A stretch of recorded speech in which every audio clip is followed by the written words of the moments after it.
Good evening, everyone, and welcome. It is time to start this regular meeting of the San Felipe Del Rio Consolidated Independent School Board Trustees, today being Tuesday, February 21st, 2023. Madam Secretary, this is a regular meeting, by the way. Would you call roll for us? Yes, sir. Ms. Becky Luna Chavez? Present. Mr. Overfill? Present. Ms. Gonzalez? Here. Mr. Mesa? Here. Mr. Galindo? Present. Ms. Haynes? Here. And myself. Sir, we have a quorum. Thank you very much. Let the record show that we do have a quorum of board members and that this meeting has been duly called in accordance with the Texas Open Meetings Act, Texas Government Code, Chapter 551. We will have opening ceremonies, first with a moment of silence for personal reflection, followed by the Pledge of Allegiance. Would you please stand?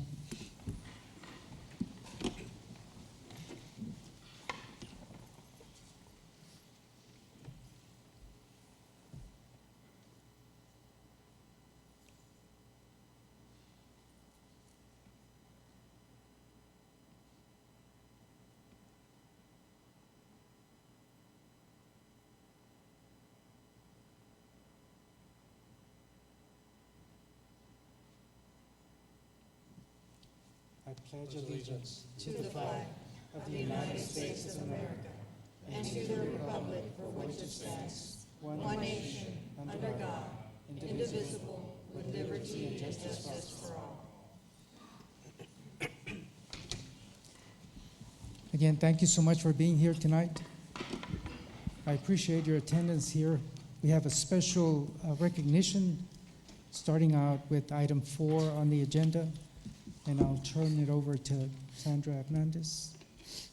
We have Amy Childress. This is the Texas Association of School Board Business Recognitions. Good evening, President Mesa, Dr. Rios, and members of the board. Businesses Standing Up for Public Schools is an annual recognition program established by the Texas Association of School Boards to celebrate the important support provided in local communities, express appreciation to those who stand up for schools, and encourage more businesses to participate in this sort of community service. The support of local businesses and other community organizations is vitally important to our district. These collaborative efforts yield creative, exciting opportunities for students as they advance their learning. The San Felipe Del Rio CISD Board of Trustees and Administration appreciates your support. At this time, as I call your business or organization, please come on stage to receive your certificate of appreciation. We're going to start with 47th Student Squadron and the T-38 Hangar 2-day shift crew.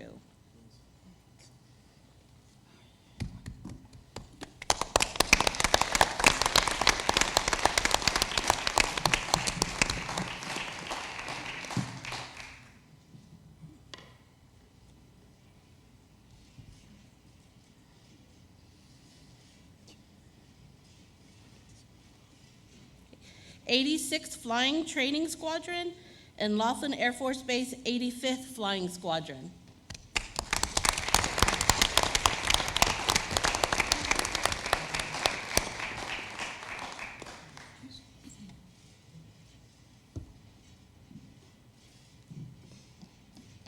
Border Federal Credit Union.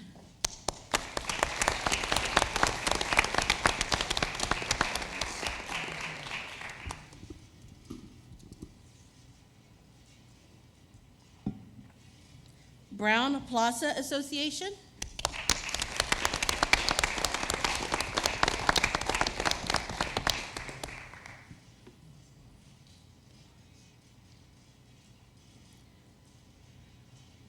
Choppa's Bakery.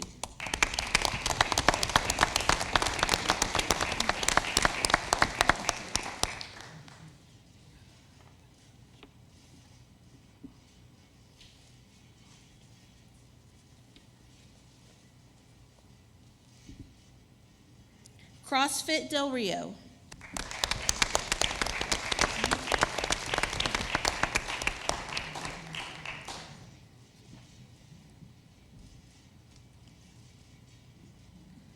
Del Rio Police Officers Association.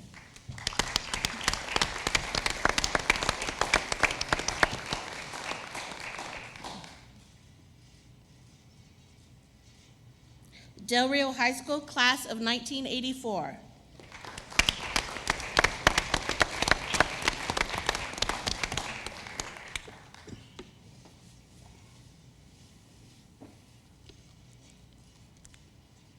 Exploring Paths Incorporated.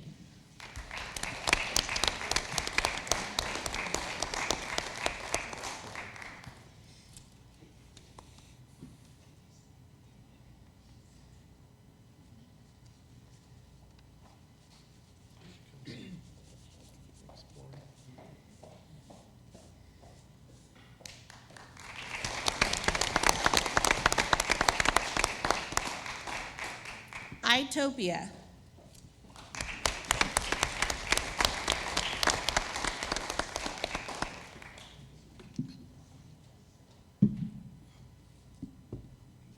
Home Depot.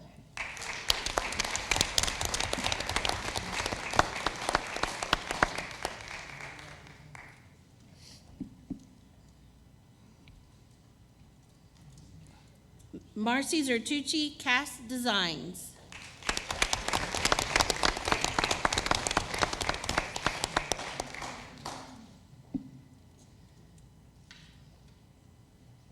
Rev Cycling Studio.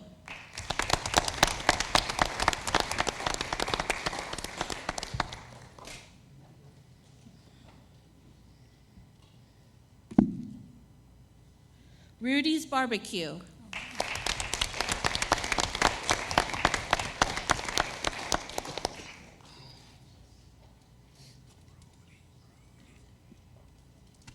Serape Unlimited.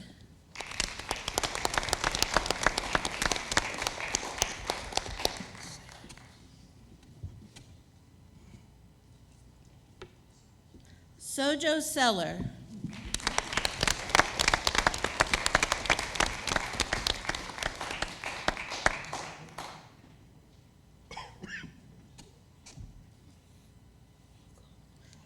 Texas Department of Public Safety.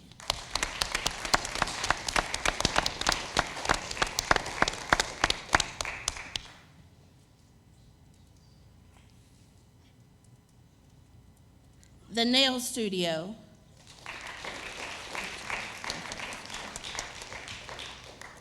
Val Verde County Sheriff's Office.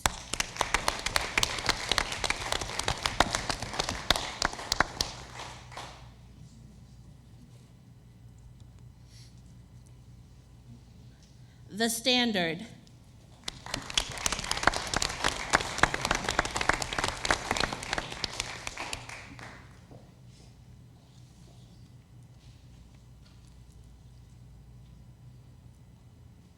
That is all. Thank you for your commitment to our district.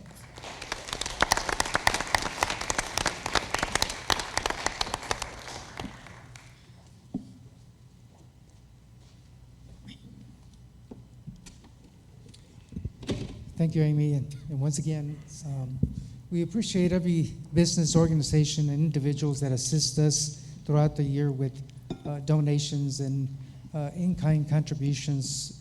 Everything helps.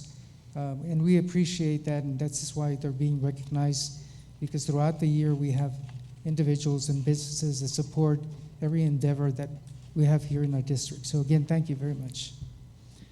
Next item we have is item 4B on our agenda, and that's National CTE Month presentation. Mr. Roger Gonzalez.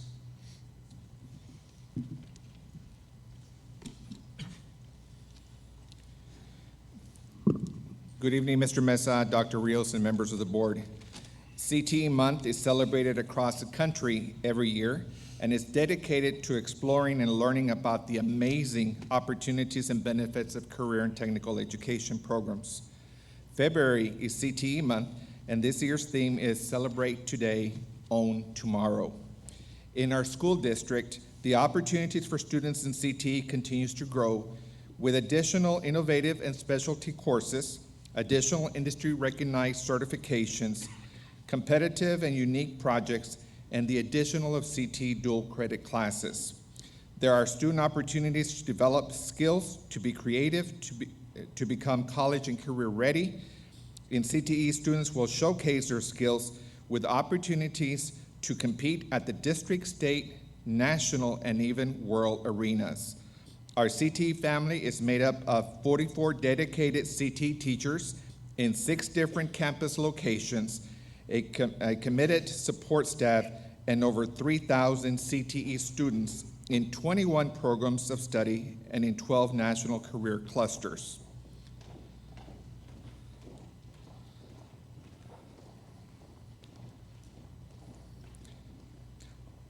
On stage is our CT student ambassadors, made up of senior students who represent our 21 programs of study. Each program of study falls under one of the following clusters: architecture and construction, arts and audio video technology, business marketing and finance, education and training, health science, hospitality and tourism, law and public service, manufacturing, STEM, and transportation. Our CT ambassadors promote our CT program throughout the school district and community with pride, and we thank them for their contributions. Thank you, CT ambassadors.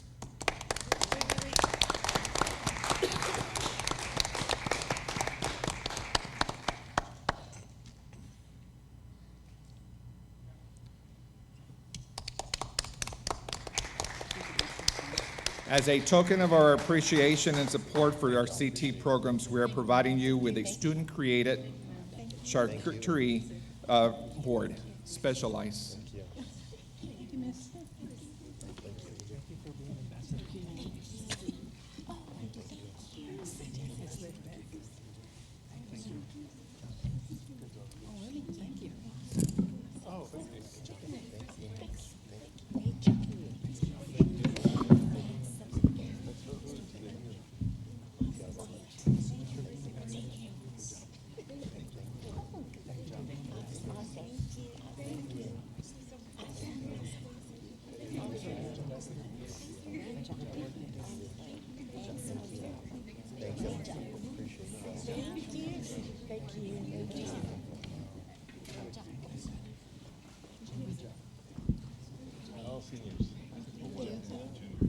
Thank you to the school board and administration for the support of CT programs.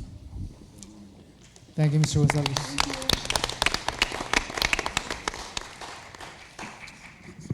We are so proud of our Career and Technology Education Program. Our Commissioner of Education, Mike Morath, was here last month, and was it last month? This month? Yep, last month. And so we took him to go see all the things that are happening at the Career and Technology Education Center. It is amazing all the work that they do. And when you serve as an ambassador, these students go and speak to the students about their program to be able to provide those services for the incoming classes. And so they talk about what they do, the responsibilities, and all the work that they do. And of course, most of them receive a certification so that they'll be ready to work and maybe fund their own tuition when they go above and beyond high school. So thank you again, students. Thank you, Mr. Gonzalez. Congratulations. Next item we have is item 5, citizens to be heard. We have no one that signed up. So we go on to reports. First item that we have is item 8A. Discuss the process and options for the San Felipe Del Rey CISD school calendar for the 2023-2024 school year. Idea Garcia. Good evening, President Mesa, Dr. Rios, members of the board.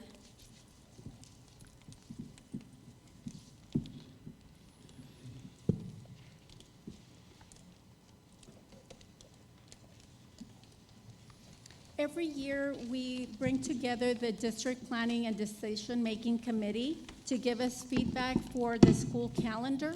Once we have their feedback, we present it to the board for additional recommendations before we take it to the entire staff to vote on the calendar that they would like to hear. Yes, sir. Did you have a question? No, I was waving hello to Frenchie McCray. I'm sorry. Okay, sorry.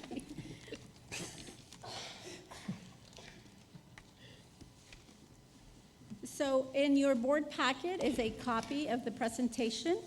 And in the first slide, we have a copy of everybody in the District Planning and Decision-Making Committee.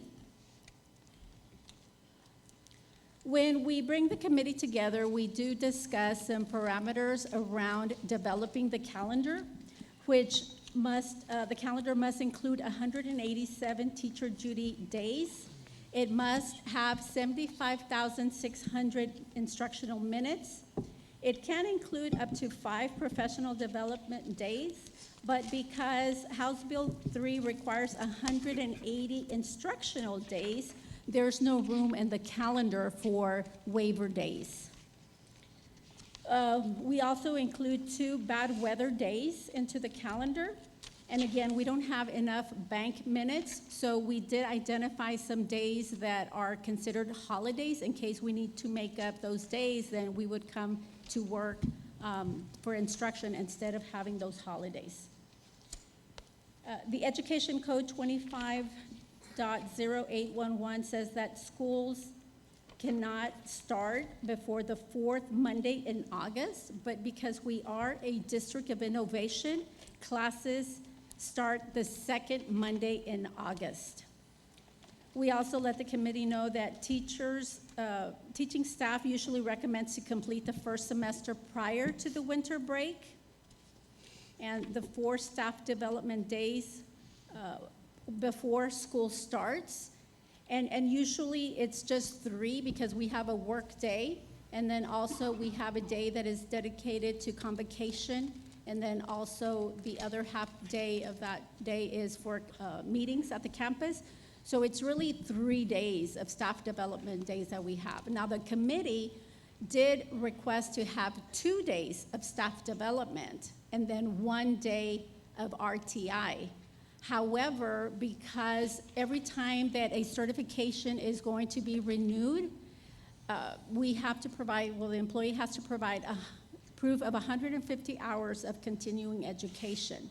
And those are required by doing at least 30 hours every year. So if we reduce those professional development days anymore, it's gonna be difficult for the teachers to get their staff development. There's some districts like in San Antonio that request for the employee to do their staff development during the summer, but we want to allow that opportunity for our employees to do that during before school starts. We also include 3 work days. We do honor Memorial Day as it's required by policy, honor Martin Luther King, and then honor Veterans Day as well. As I mentioned earlier, we do have to have 75,600 minutes in the calendar, but because we are applying for House Bill 3, which reimburses the district for funds from summer school up to half the ADA, we also have to include 180 days, and this does not include any waiver days. This year, we asked the committee to consider April the 8th, 2024 as a holiday because there's going to be an Oasis of Texas Solar Fest, which is going to be an eclipse. And it's, the city expects a lot of tourism to be here, so we do want to consider that as a holiday.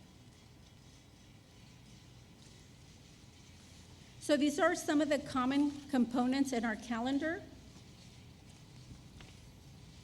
July 4th, Labor Day, Indigenous Peoples Day, Veterans Day, Thanksgiving break, winter break, Martin Luther King Jr., spring break tentative upon the college schedule, Good Friday, Easter, the Solar Fest, and Memorial Day. Some of the differences on the 3 options of the calendar is that option A is the last day of school would be Thursday, May the 30th, and graduation would be Friday, May the 31st. Option B, observation of President's Day, Monday, February 19th, last day of school, Friday, May the 31st, and graduation, Friday, May the 31st. Option C would be an additional day added for winter break. So then this would start Friday, December the 22nd, versus these other two calendar options have the actual 25th, where we would start the holiday. And then last day of school would be Friday, May 31st, and graduation Friday, May 31st. I know that this is a small print, but in your board packet, you have an actual copy of the three options that are being considered.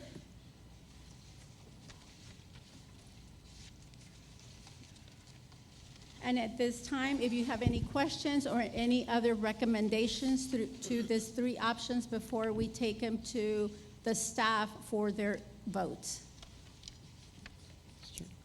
As always, we wanted to see if we can get as much input from the teachers, the staff, everyone involved, because, again, we try to give some flexibility for anything else that we might have left off. So, again, the higher percentage of people that are surveyed, the better off we are. And I'll turn it over to Mr. Orfeld has a question. Anybody else? Couple questions. How is it that the last couple of years, we've been done by like the 20th or around there, but this coming one, we're pushing like all the way to the end of May. I think I'm confused on that as to, even though we're starting early as a DOI, we're finishing later than what we have in the last couple of years. I'm lost on that. That's one question. Yes, sir. The calendar for this school year, the second Monday was the 7th, okay? Because it started, let me see if I have it here. So it was the 7th. This coming year, the second Monday is not until the 14th. So that's why we have to push it out to the end of May. Okay. Cheers. Okay. And then the other question, because I know it's been going around in the news, and I know other board members have asked about it and stuff, and just so that so the public can understand why we're not moving in this direction.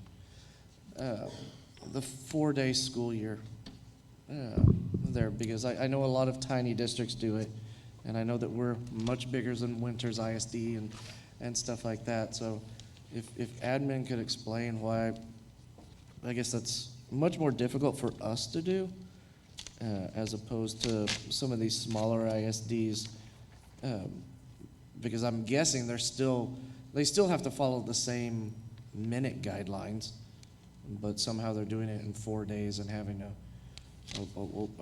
work day / tutoring day on Fridays. So just so the public can understand, because I know I've been getting lots of questions. I know some other members have. Sure. Mr. Overfeld, members of the board, having a 4-day week has been talked about and applied at some districts. Primarily, they're using it as a method of recruiting teachers, where you work 4 days a week and you still get paid salary. The reason they're able to do that is because they just extend the day so that they meet the required amount of minutes. Anybody can do that. There's three major obstacles to implementing that. One, in a district that has as many student activities as we have, a whole lot of our teachers would still be working that 5th day. Whether it be practicing for an athletic event or fine arts activity, they would still have the need to do that, CTE, to get in the number of hours that the kids need to meet their certifications. A whole lot of our employees would still be working that 5th day. The second piece is it's just difficult. We have a working community. It'd be difficult for those parents at work to find that daycare on that 5th day, on that Friday. Extremely difficult. And probably more important for us, not wanting to even consider that, is that the academic achievement for each student, we believe, would take a significant hit because there's only so much attention that the student has to give in a day.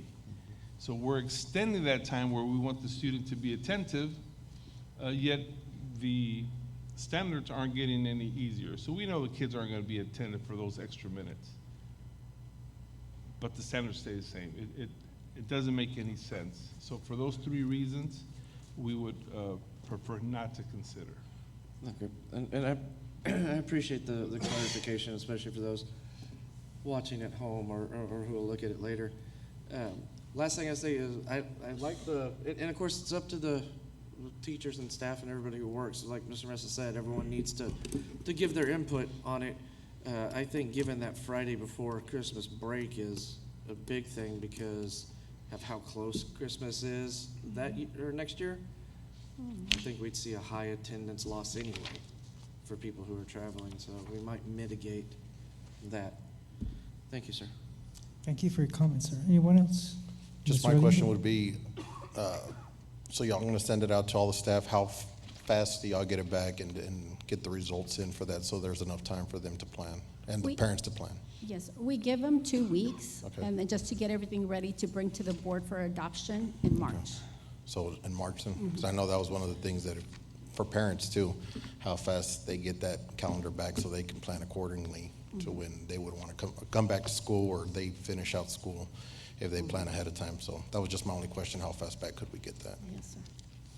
And again, I appreciate all the work that goes into preparing the calendars and the different options, because again, we have to consider everything, like Veterans Day, for example, such a big event here with our local community and everything else that goes on. And also, we do look, as Mr. Overfeld mentioned, for good attendance, even though hopefully our funding will be somewhat different this year from the 88th legislative session, which I hope it goes into enrollment and not attendance, but that's to be seen yet. Thank you very much. Thank you. Thank you. Again, these are discussion items. Next item we have is a report on facilities and construction update. Israel Carrera.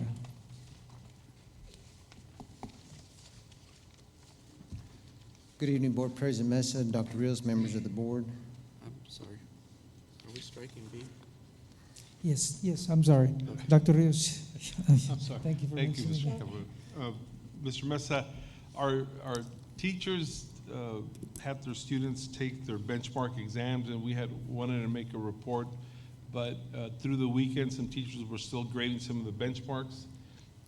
The data couldn't be presented in a way that would make sense to the board. There's also some issues that our teachers will be working with.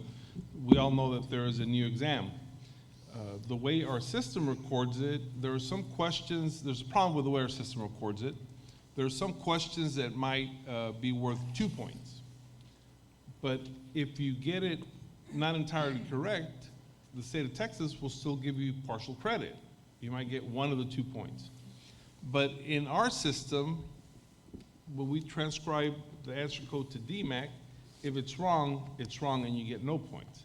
So to get an accurate report, we have to go in there and figure out how we're gonna give partial credit for some of those questions. So there's really 2 issues why we can't make the report today. One, they just finished the benchmark late last week. Some people worked through the weekend, still haven't fully graded it. Then we obviously have to review the data to make sure it's accurate. And then the second problem is, again, the platform that they took the test and the platform that gives us the report on how many people passed. Those 2 don't speak to each other. So we have to figure out how to work all that out. But to our principals and the teachers that are here, I know it was a lot of work trying to make everything work. We wanted the students to take the test on that separate platform so that they have what the commissioner is calling an at-bat to understand how the new test is going to be and how difficult it's going to be. So we gave them that at-bat, and we're happy for it, but now we're trying to make sense of the data on a platform that isn't speaking to the Cambium system where they took it. So again, principals and teachers, thank you for the work that you did, and there's just a little bit more work left, but we'll keep moving forward. So we will provide an update as soon as we have it, and then we'll make a public presentation at the next board meeting, Mr. Mesa. Thank you, Mr. Orfeld, for the reminder. There's two items that will be tabled tonight, and we'll come to the other one later on, but thank you again for the reminder. Okay, facilities and construction update, Israel. So we'll be going over the Sanisa Hills Elementary, the Del Rio High School roofing replacement, and the Cardwell move to North Heights. In the Sanisa Hills Elementary campus, got block installation ongoing. We have the EFIS installation ongoing, which you see there is kind of that stucco looking. And then number 3, we have this center block. You see these rods sticking up. We have a center block wall going there that will cover our trash containers there at the elementary.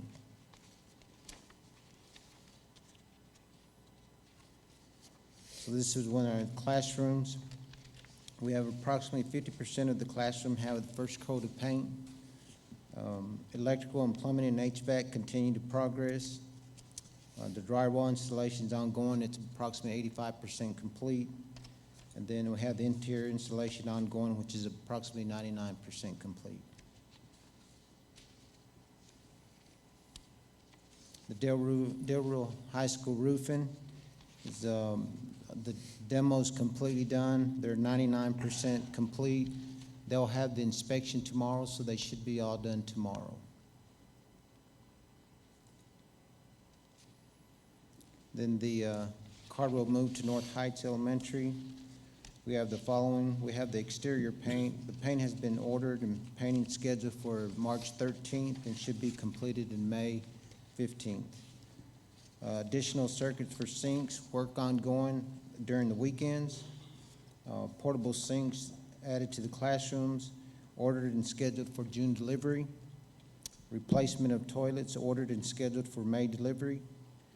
Lower restroom sinks scheduled for the end of the school year. Interior painting also the end of the school year. Parking lot expansion will be done during the summer. And then the playground park is planned for during the summer break. Then enclosed hallway construction is during the summer break and ongoing after that during the school time.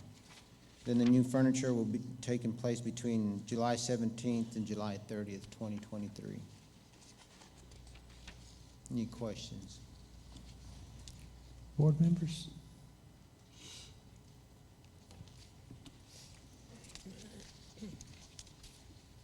I guess I just want to reassure on the Sanisa Hills. I think the last meeting that we had, we have a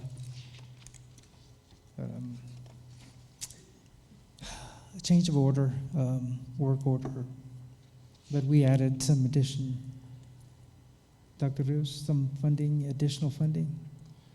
Yes, Mr. President, the last meeting, we did the change order for the playground in the back. So we did have to add some more money to the construction budget, but not to the overall budget, because that money was a combination of the money that was donated by the city and then some of the contingency money that we had. However, we had to make that award to the contractor so that they would begin the work. We feel confident that everything will be done completely before the start of school, with enough time to move in and everything else that goes with that, giving the staff that's assigned there time to go in and make their room their own, where they don't have to wait till the first day of school or the first work day. So we're confident that everything, it's a lot, but we're confident that it's going to get done. Do we have any timeline in regard to the city with their assistance on the park? No, sir. They gave us the money. We're managing that money in the construction. That's why we awarded the extra funds to JP Sanchez Construction, so that they would get it done as part of this contract. Okay. So there's no timeline yet on that? Well, the timeline is the end of June, I think, is a revised timeline, Mr. Chapa, that you were working with him? Yes, sir. Okay. I just want to make sure that everything's complete and fenced off and so forth. Yes, sir. Okay. Anyone else? Thank you very much, sir. We'll go on to maintenance. Yes, maintenance. The work order report. On maintenance, work order reports is 0 to 15. Submitted were 488, closed were 383 for 78.5%. The 16 to 30 days, 144 were submitted, 120 were closed for 83.3%. The 31 to 60 days, 1,100 were submitted and 853 were closed for 77.5%. And the 61 to 90 days, 46 were submitted, 31 were closed for 67.4%. For technology, 0 to 15 days, 1,772 were submitted, 1,675 were closed for 94.5. 16 to 30, 215 were submitted, 184 were closed for 85.6%. 31 through 60, 1,545 were submitted, 1,476 were closed for 95.5%. And the 61 to 90 was 33 submitted, 12 were closed for 36.4%. And last but not least is transportation. 0 to 15, 138 were submitted, 121 were closed for 87.7%. 16 to 30 days, 23 were submitted, 17 were closed for 73.9%. And 31 to 60 days, 25 were submitted with 23 closed, 92%. And 61 to 90 days, 41 were submitted, 39 were closed for 95.1%. Questions from board members? Dr. Rios, I have a question here in transportation. Again, we have an item later on the agenda for the purchase of 19 buses. What will happen with the current buses that we have that will be replaced? Yes, sir, Mr. Mesa, we asked that specific question. And according to the agreement that we made, those 19 buses have to be decommissioned. As a matter of fact, we have to pretty much drive a stake through the motor to make sure that they're not used anymore and they're put entirely out of commission. So we are taking the oldest buses that we would have to replace anyway, but the idea is to limit the emissions, and the only way you limit them is by putting them out of commission. So we're gonna get brand new buses, but the transportation director is required to decommission the other buses. We're not gonna sell them or give them to another district. That's all part of the grant. So it's like the old cash for clunkers. That's pretty accurate. They did allow us, though, to take whatever parts that we needed that were still, they allowed us to take those from those 19 buses. And the reason I was asking, because again, 19 is quite a bit, but again, some of these buses are still in circulation, so I'm thinking, you know, government spending, we could do something with selling or trading off, I don't even know, but to decommission is almost saying we're gonna junk these or scrap. But I guess that's the way we deal with federal grants. Yes, sir. All right. Okay, thank you. Thank you. Next item we have is reports, again, item 8D, attendance zones rezoning update. Dr. Rios. Yes, Mr. Mesa, I'm going to speak to the first couple of slides, and then I'm going to ask Sandra for help taking us through the rest of the presentation.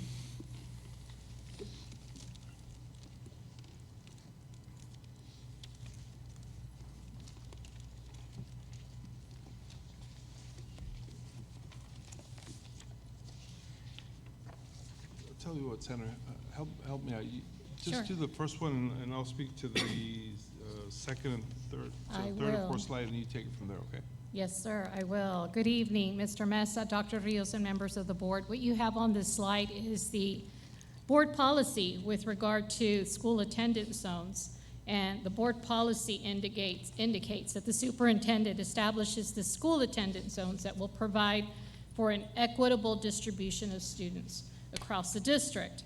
So the purpose is for us to maintain the neighborhood school concept.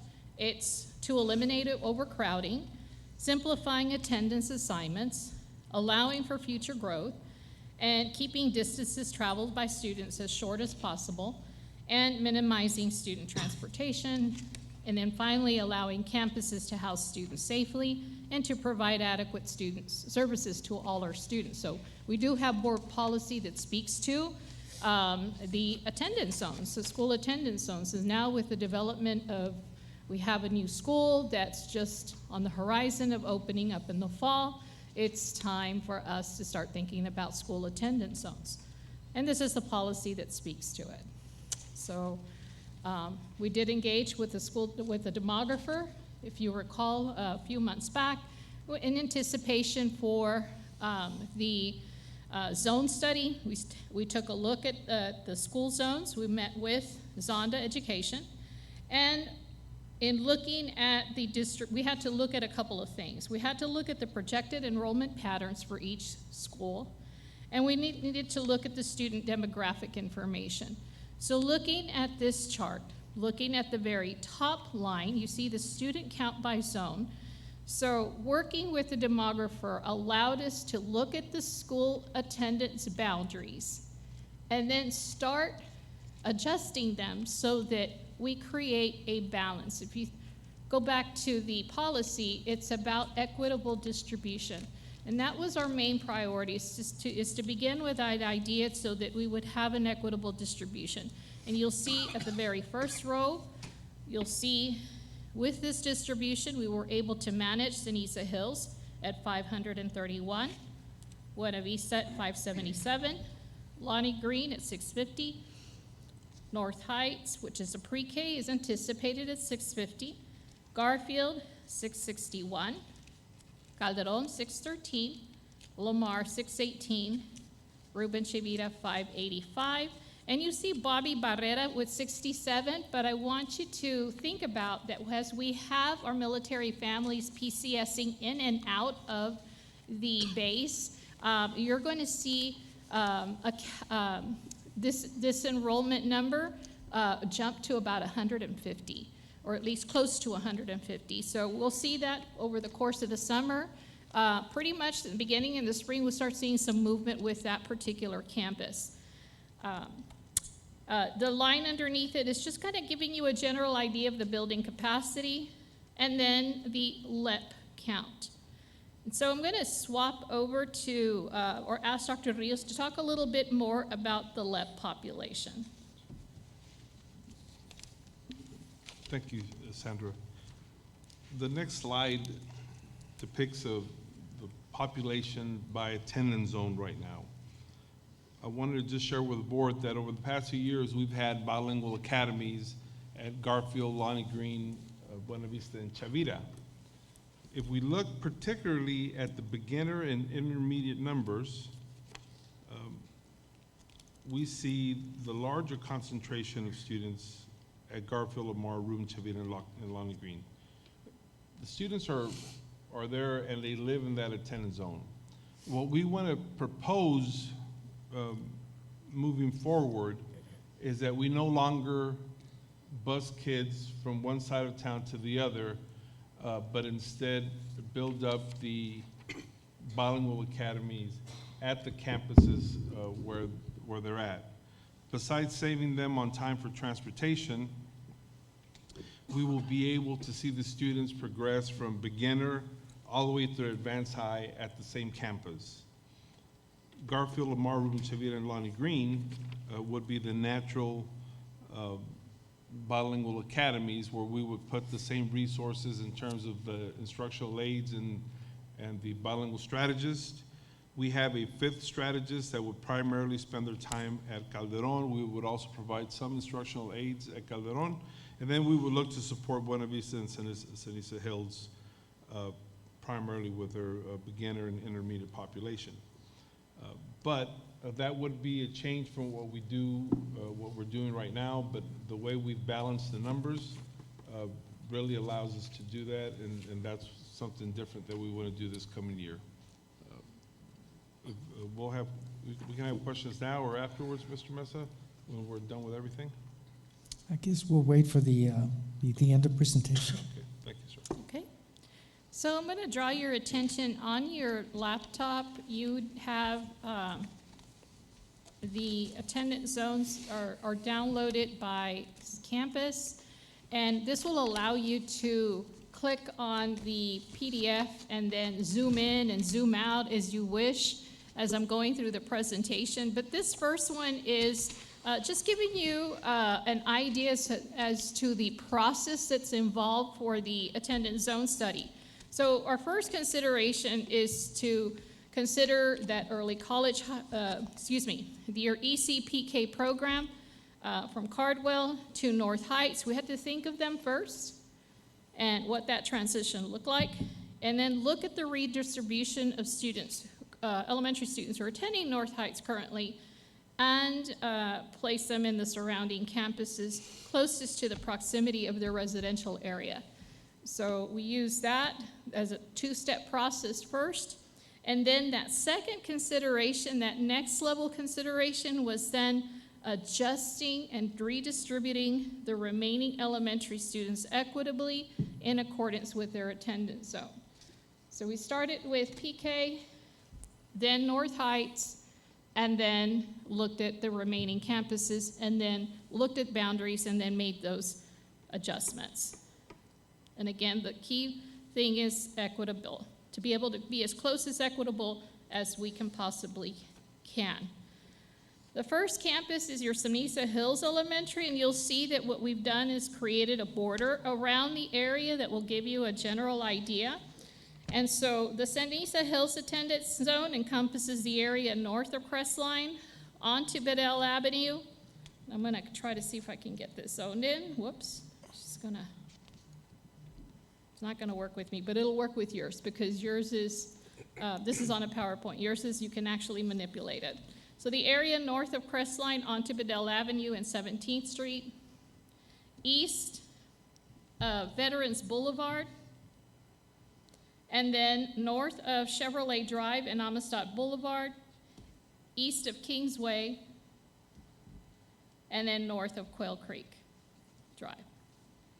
You'll see this area is the area that now pertains to Sanisa Hills. And Sanisa Hills is the file that's labeled CH.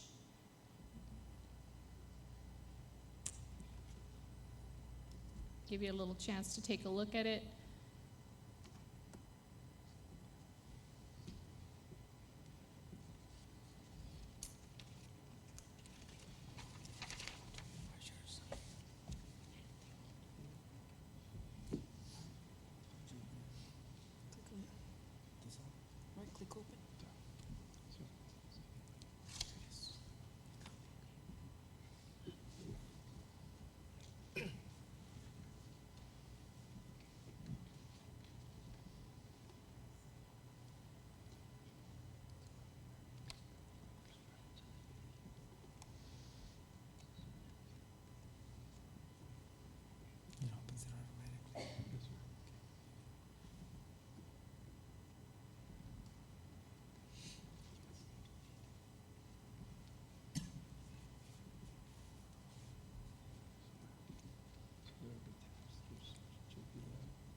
We'll proceed.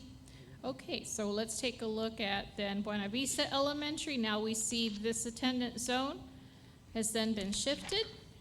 The attendance zone encompasses the area south of Quail Creek Drive, and then south of Amistad Boulevard, the area west of Veterans Boulevard to 15th Street. And then Crestline onto Bedell Avenue and 17th Street, east of Veterans Boulevard, and then north of Chevrolet Drive and Amistad Boulevard, and then east of Main Street to Mary Lou Drive, and then the area west of Kingsway and Sabrina Drive.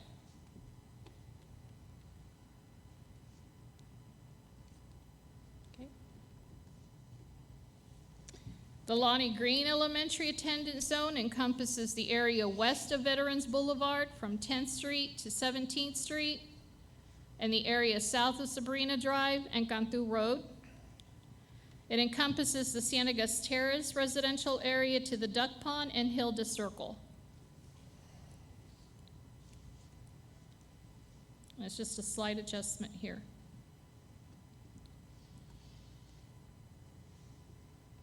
Then moving on to Garfield Elementary attendance zone, it encompasses the area west of Veterans Boulevard from 10th Street to 7th Street, and the area west of Main Street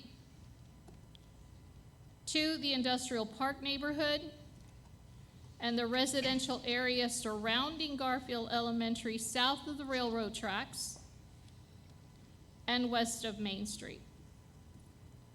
The residential area that's along Las Vacas Road and south to Alderete Lane, down here.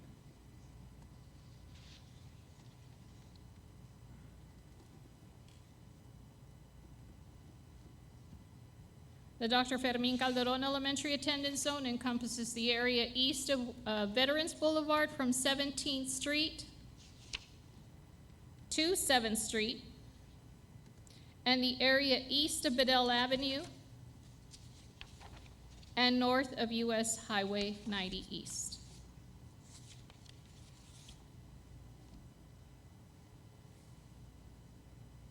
The Lamar attendance zone encompasses the area east of 7th and Main Street to Bedell Avenue, the area south of the railroad tracks, west of US 277 to Alderete Lane, and then the neighborhood south of Alderete Lane, down here.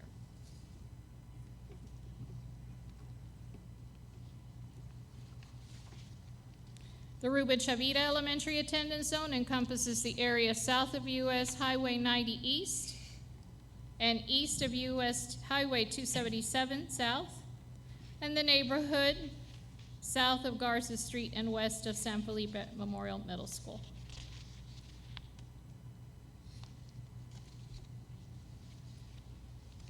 And certainly the Roberto Bobby Barrera Elementary STEM Magnet School attendance zone encompasses the residential area within Laughlin Air Force Base.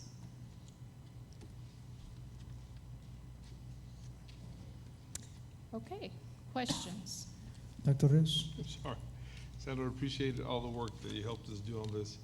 Can you go back to Buena Vista tennis zone? Yes, sir. I heard you say Bedell Avenue, and I just don't know of a Bedell Avenue anywhere near Buena Vista. Did I hear it wrong? It's Crestline up here. Can you show me with the cursor? Okay. Oops. I'm gonna borrow Mr. Smith's computer here. Okay.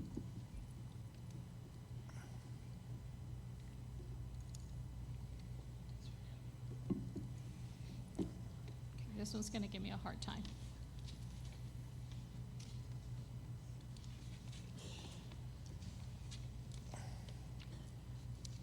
And this is this area down here along Bedell. No, Just this very short distance right down at the bottom. that's veterans.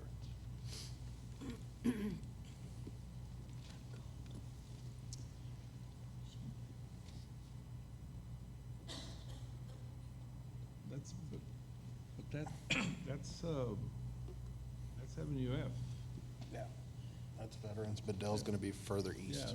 that's veterans. Excuse me, you're right, that That's is fine. I just Veterans. didn't want to confuse anybody That who is might be Veterans. watching at home. Okay. East of Veterans. Yeah. So many streets. That I was, will correct that, yes, that is east of Veterans.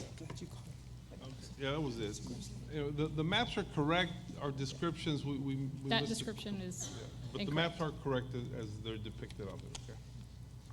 Okay. Okay. Questions? I do. Dr. Rios, we have several questions. I want to turn it over to the board, but we always have a difficult time finding out how many kindergartens are coming in. Kindergarten students are always, sometimes parents don't want to send them, they'll send them to pre-K and hold off from K, or, it's difficult to determine the exact number. So what is the process? Mr. Bob Templeton, the demographer, we give him all the information we have.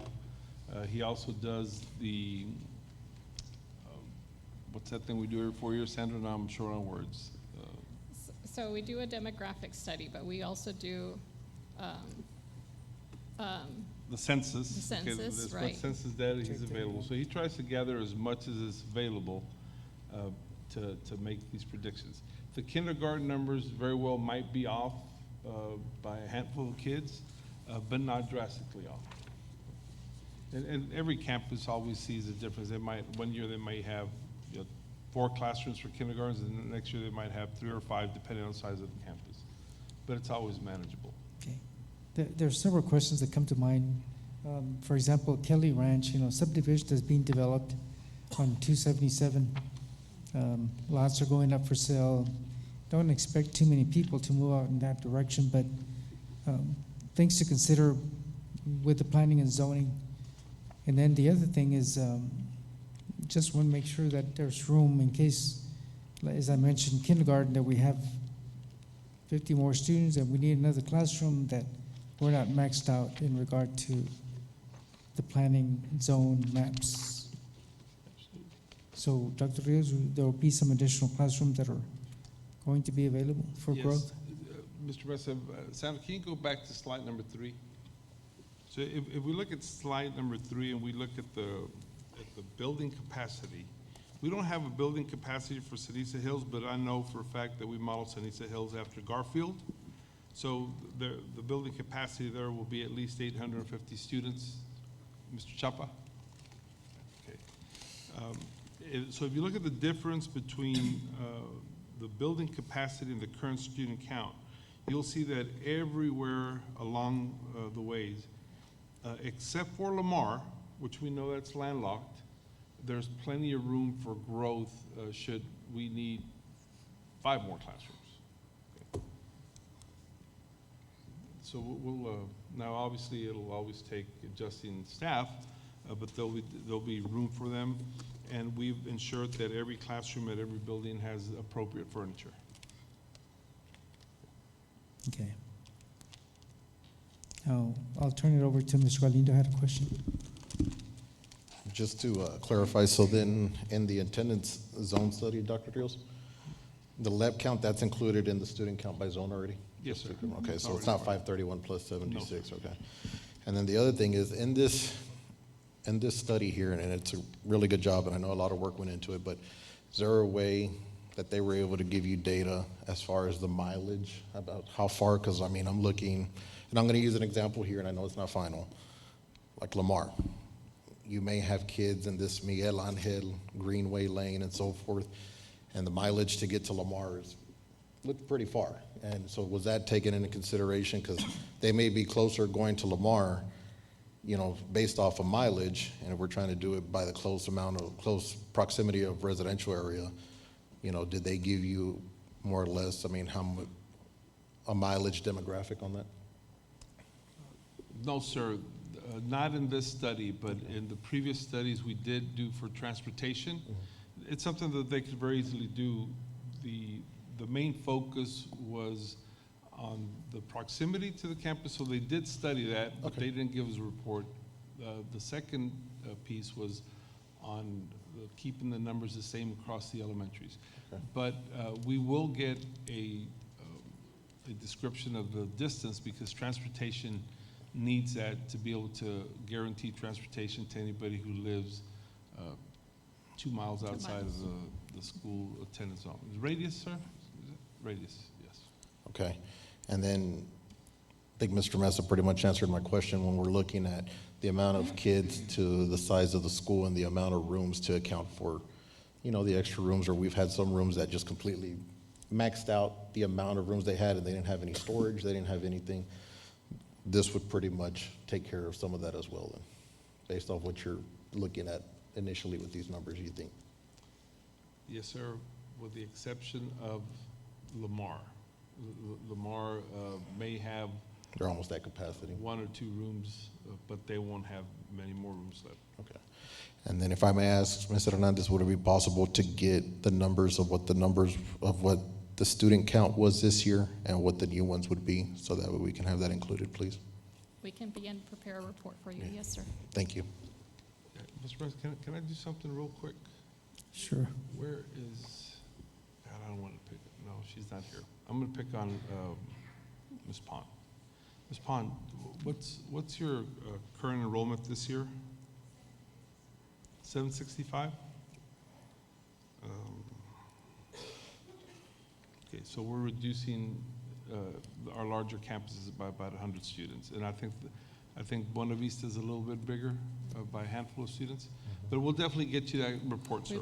We will. But I think the point I wanted to make is we're definitely going to have a more equitable distribution. Definitely. I mean, looking at the numbers, yes. I mean, compared to, I know Buena Vista is like at 780, Lonnie Green, like you're saying, 775. And my question as far as how many rooms and so forth, so we can try to get back to, you know, we have to move certain rooms or certain specialties back into normal rooms to give the principals and the staff back some of the areas that they would utilize, and we thank them for using the space that they have. But just so that way they can go back into a normal classroom and some space that they had to give up to make sure that these kids are well taken care of, I would like for that to be taken into consideration as well. And Sandra, one other question that comes to mind. Well, I'll give the board members an opportunity. Anybody else have a question? Because I guess I'm the oldest one here, but I've been through this rezoning before. And there's a lot of parameters that we have to look at. For example, cafeteria staff, library books, furniture, and things of that sort. So I just want to make sure that the numbers correspond with the personnel that either serves lunches or librarian books. You know, all of that has to be taken into account, Dr. Rios. So I just want to make sure that we have the appropriate personnel pertaining to the enrollment by campus. Yes, Mr. Mesa, we discussed it in cabinet just this morning when we were reviewing this presentation, and Ms. Garcia is tasked with visiting first with the North High principal because of the staff that's transitioning over there, and then looking at all of the staff to make sure that there's an equitable distribution, particularly in relation to bilingual certifications. Yes. And so it goes on with the same bilingual materials, you know, and so forth. Yes, sir. So I just want to make sure. Mr. Galindo. Just one more question, Dr. Rios. The 22-to-1 ratio will pretty much be met all the way across the board most of the time. K through 4th grade. Okay, Yes, sir. thank you. You're welcome. Anyone else? We're all done. Thank you so much. Yes, sir. I'm sorry, before we move on to the next presentation, the next steps for this is that now we'll make the attendance zones public, and we will work so that parents are informed as to where their children are going to attend next year. It's going to be difficult. I recognize that a whole lot of parents are going to want their kids to finish their 5th grade year because now they're 4th graders. However, here's what we have to keep in mind. We don't have a choice because North Heights students have to go to either Lonnie Green or Garfield. So we can't automatically make statements like you can finish your 5th grade year at Lonnie Green and not go to Buena Vista because there may not be room. Lonnie Green is absorbing a lot of the North Heights students. Buena Vista has to absorb some of the Lonnie Green students. We will give parents a chance to ask for transfers, but because North Heights will no longer be in existence, we have to first accommodate 100% of the students there. The only, and I know this is going to be unpopular, but the only transfers that we will immediately approve are only if you work at that campus, because the teachers go there, and that's only a handful of students. But for everybody else, there is going to be a transfer request, and that won't be reviewed until July once all the numbers have settled in. For that reason, Mr. Mesa, the board policy was written by the state to just not make it, only make it a discussion item, not something that we vote, because it's a whole lot of people that are gonna pull in one direction or the other. And we apologize for having to go through that, but that is a process when we close down a campus. The students have to be distributed. So we ask for everybody to be patient with us. I know that principals, now that we've made this public and we're gonna start sharing it, I'm sure you're going to have a lot of questions, but we will, as soon as possible, send out letters where the campuses can hand to the students, and we can also email and however we can distribute to the parents as soon as possible so they know. And we will publicize a transfer opportunity later in the school year, and it is going to be difficult, but this is all part of the process. Okay. I just want to remind the board members that this is one of the topics that we'll have a full audience when we discuss this rezoning or cheerleader trials. Just wanted to throw that in. Okay, we're done with Mr. Russell. question. Oh, Yes, I just Becky Chavez. noticing here, I don't know if this is on. Will Garfield always have, or does it always have a bigger concentration of LAP students? Yes, ma'am. That's That's Always the been the area, case. because of the area. yes, ma'am. Yes, ma'am. Thank you. okay. Anyone else? We're done? Okay, thank you very much, Sandra. Next report that we have is item BE, Strategic Plan Innovative Projects. Sandra Hernandez. Mr. Rosa, I'm going to make that presentation. I'm thinking, Sandra, can you just help me and I'll make it from here to save time? Is that You okay? could tell me Yeah. to change the slide, sir, when you're ready. Mr. Mesa, members of the board, Sandra Hernandez organized all of the strategic plan activities. I'm going to ask her to just review for us the first slide to just remind everybody the process that has gone on and what has brought us to this point. Thank you, Dr. Rios. So just to kind of bring you back to the strategic plan, this has already been almost 1 year of process. And through the year, we have done a lot of things. There's been a lot of action steps. And we began with community meetings. We went through 3 different campuses. We invited the community to come out. We invited parents to come out from every single campus to come in. And we began with proposing the idea, the what ifs.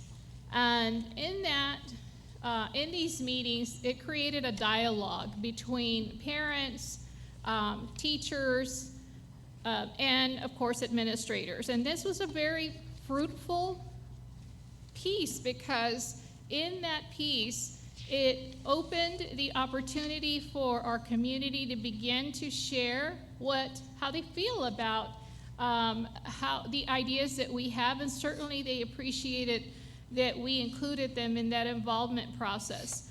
We began the steering committee in April and May of last year. We formed that committee. We then began to, if you remember, the vision and the mission of the district. We started to look at the strategic planning processes and the areas that we were going to focus on as a district for the next few years. And then we came together and worked as teams and put together an action plan.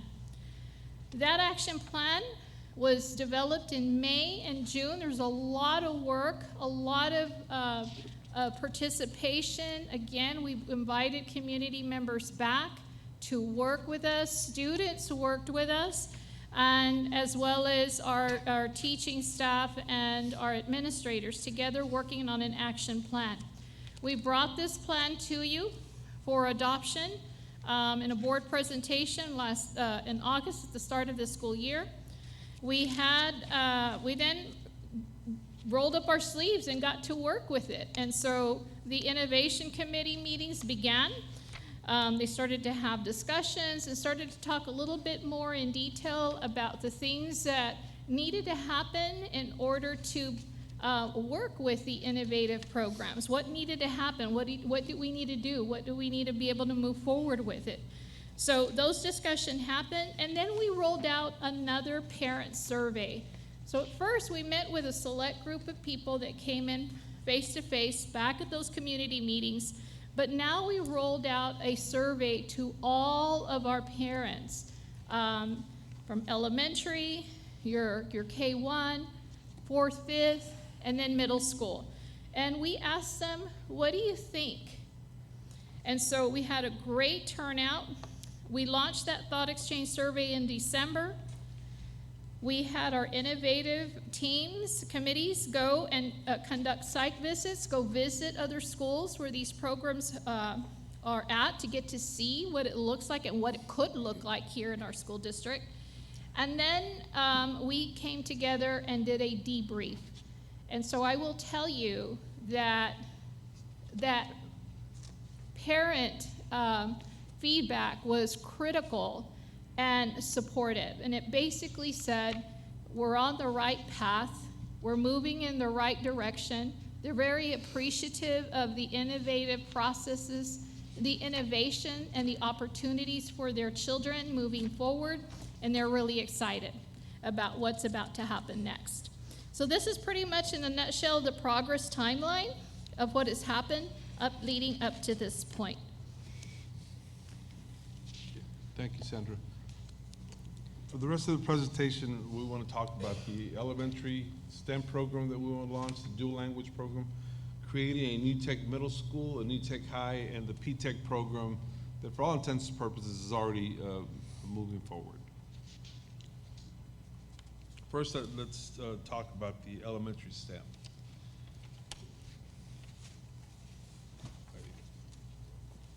What we want to do with the elementary STEM is that we want to offer a K-6 program at Ceniza Hills, Bobby Barrera Elementary, and Dr. Fermin Calderon Elementary.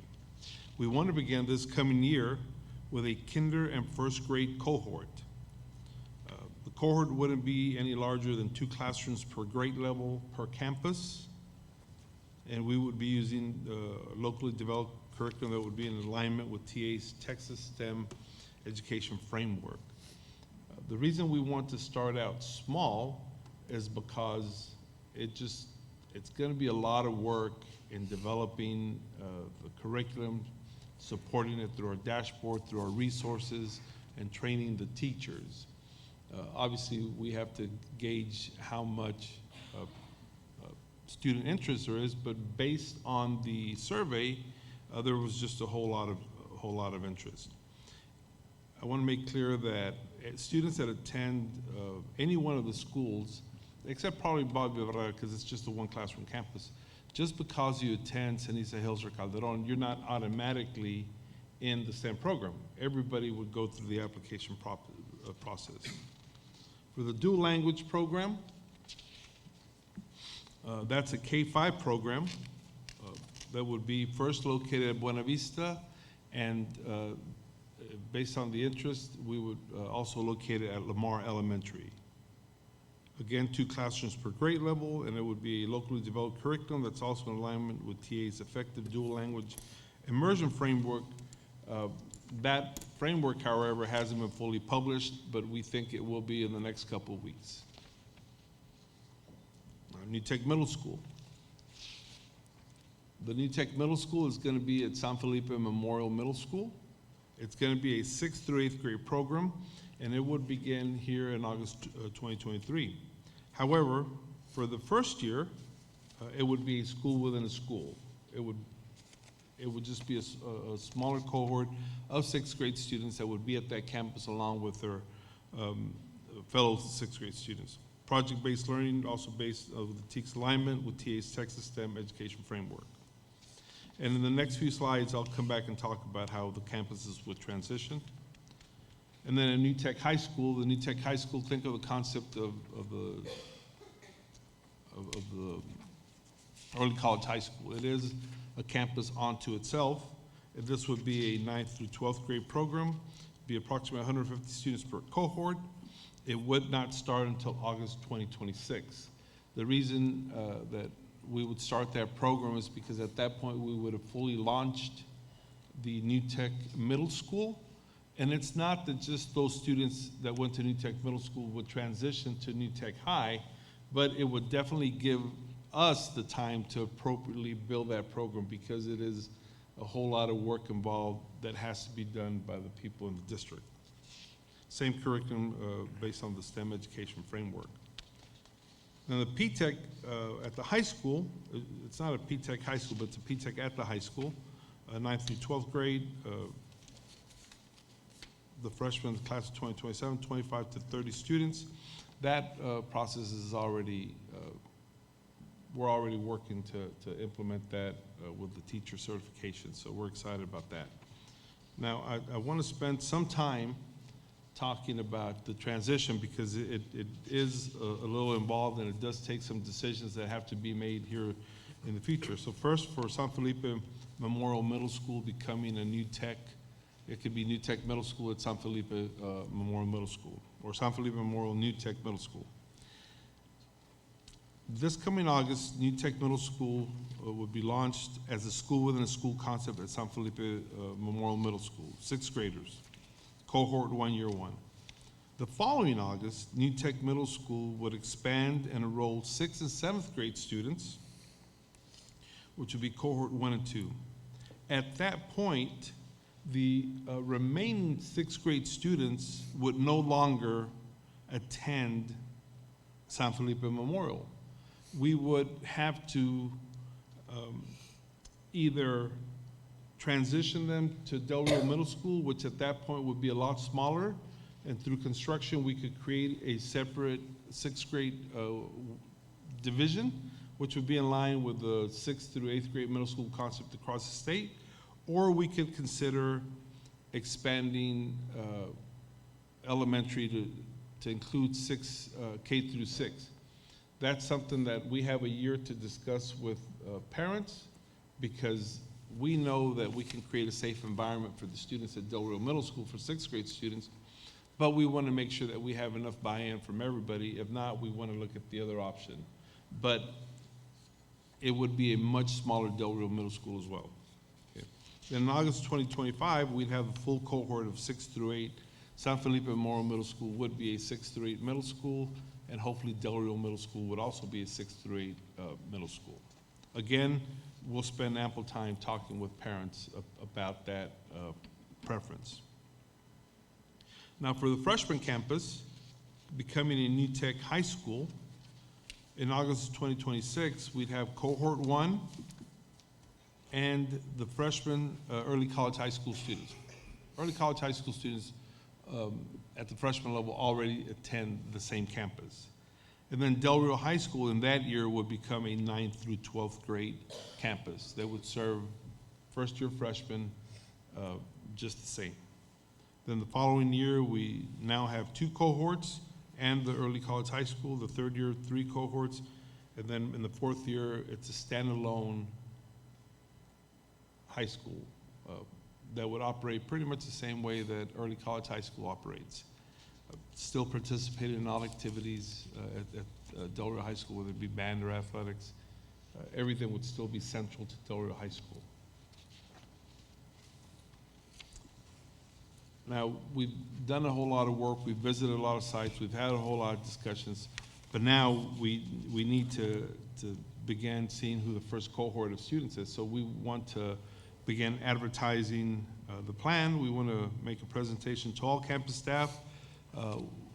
Willard Jenkins, who is, by the way, right now in the Dallas-Fort Worth area receiving a couple of awards for his excellent work. He's working on a video to make this presentation easy to all campus staff. Also, the informational video for the community, begin recruiting students and staff. Again, it's a small cohort, so we're talking about recruiting a small number of staff to start that. And every year we would add staff. And again, the program of curricular development, which would be tasking. But it's just exciting to be at this point and be ready to move with the launching of these programs. Our hope is that particularly with the K-STEM program, that it'll be developed at a level where it can be implemented at all campuses. And I know that, for example, at Bobby Barrera, we call it a STEM magnet, but we were never able to fully implement a program, but they would be part of this. So we look forward to that. So what's next? We also want to make clear that particularly at the New Tech Middle School, we can't have a New Tech Middle School that's focused on project-based learning and then be able to provide all the bells and whistles that go with a comprehensive school. So we can't have a football team at San Felipe Memorial. We can't have a band. It's a specialty middle school. Now, we do want to provide opportunities for students to participate, so having smaller programs like cross-country and maybe track, UIL competition, basketball and volleyball, those programs, it works. Can we create an opportunity for kids to go to Del Rio Middle School if they want to play football and transition and participate after school? Absolutely. But as far as there at that school, it'd be different. It'd be difficult, probably impossible, but we would certainly create those opportunities for students that want to participate. Again, I just want to reiterate that students who attend campuses where those specialty programs are, whether it be a dual language or a STEM program, aren't automatically in those programs. They have to apply. It's exciting, but again, just like the rezoning, there's a lot of information that has to be put out, but we're excited to be at this point, and we just wanted to update the board on what's next. Questions? I know Sandra and the committee has done a vast amount of work, and it's exciting to see, what the survey results are, and I think it's exciting to look forward to the coming years where we have new and innovative programs that are available for, again, securing success in all our age group from 6th grade on up. So opportunities for them to, again, expand their knowledge. And again, we're so grateful for all the committee representatives and all the surveys that were done. Thank you again. Okay. Anyone else with a question? If not, we'll go on to the next report. Next item that we have is item 8F, Annual SHAC Report. Sandra Hernandez.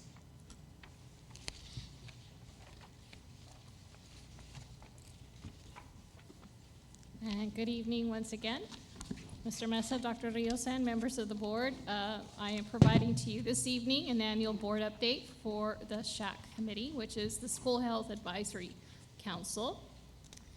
We'll be covering a few things: the purpose of the SHAC, membership, the meetings we're required to share and post, and the discussion topics, which include the charge of the SHAC, the evaluation of the district's wellness policy, and recommendations for the school health curriculum.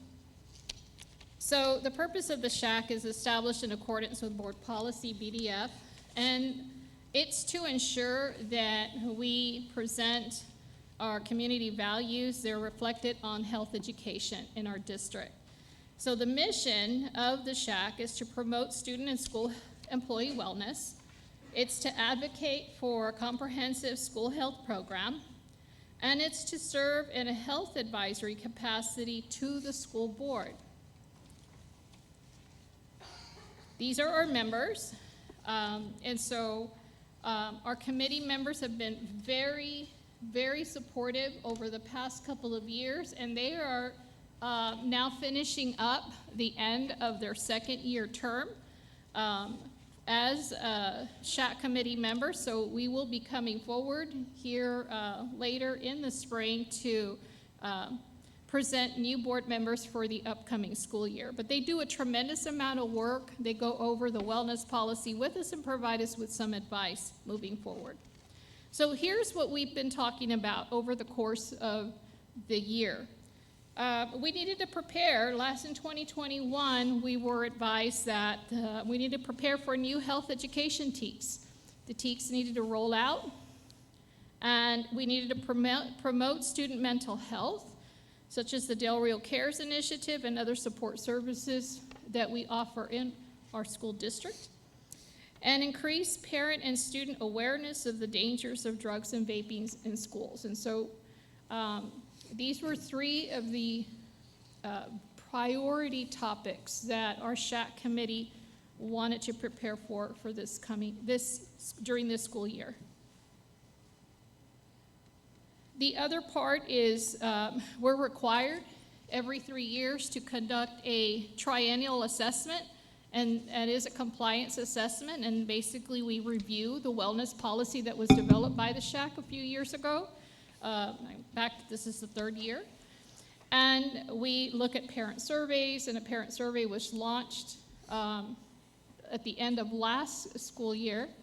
And of course, any audits that we have from USDE, our food services and things like that. We start looking at that information.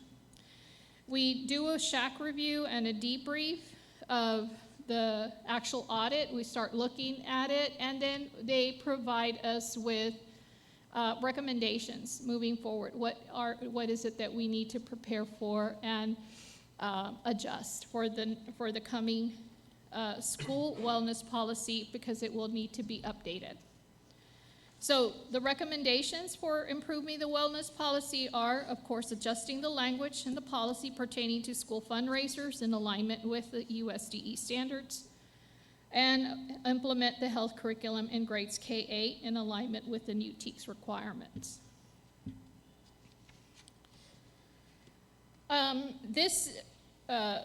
the start of this school year in 2021, the education code was updated, and it changed requiring the board to adopt a resolution. If you recall, we came in last December because the board needed to recommend curriculum materials because of the new health TEKS, and so it created a task for us and a task for our curriculum department to begin to research what was out there so that we can be prepared for the teaching of school health, but also the requirement of human sexuality instruction and the prevention of child abuse, family violence, dating violence, and sex trafficking. So the language changed in the policy. We needed to adjust it accordingly, and we needed to begin research on the products that are out there that would help support the curriculum for our district. The curriculum department has done that, and has done a tremendous amount of work and great job with Mrs. Gomez and her team. They have researched, and they have brought to the SHAC proposed curriculum. And what is required is that we hold 2 meetings with the SHAC. We present the curriculum to them. We hold the discussion or any questions, a Q&A, if they have any questions about it. And simply all it is that we presented curriculum that is most aligned with the new TEKS. And so they did just that. They presented just that to our committee. And so now they are ready to make that recommendation. And this is the recommendation. They're recommending the Catch Health curriculum for K through 8. And I will say that for the human sexuality instruction, making proud choices for grades 4 through 8, reproductive and sexual health, that is the recommendation. However, the curriculum is still under development, and so it will be brought forward for the board to approve at a later time. And the last part is the still the Catch Health curriculum, but just so that you will know that this curriculum also addresses the instruction on abuse prevention. And so we didn't have to look at a different curriculum. It was all inclusive in the same curriculum, and this will be the curriculum that will be presented. This agenda item will be presented later this evening by our Chief Instructional Officer. And as I mentioned to you, Making Proud Choices curriculum is still under development, and that will be brought forward to the board at a later time. So I want to thank our SHAC committee members, all of our parents, and the individuals that serve on this committee. They've done a tremendous amount of work. They've learned a lot and provided a lot of insight and support on how to improve our school district. And we are now recruiting, so I'm going to issue a shout out there to our parents who are interested in the committee and that have children in our school district. They're more than welcome to come forward, and I believe we'll be reaching out to our school principals for recommendations. And that is it. Does anyone have any questions with regard to the SHAC annual report? Board members? None? Sandra, just one question. Do we have a list of certified CPA, people that have received their CPR, CPA? A CPR certification, Yes. that would be Lersley Mon, and our athletic trainer have lists of all of the individuals in our school district that are CPR trained. Do we encourage additional personnel to add every year? We encourage in our campuses, anyone, when they go through the training, if they would like to, they have to go through a trainer, and our priority, of course, are our school nurses that are CPR trained on staff. Okay. I just, again, there's situations that come up, and a lot of times, because of the distance, they're away from the nurses and so forth, especially the sports areas. Okay. Anyone else? We're done. Thank you so much. Thank you, sir.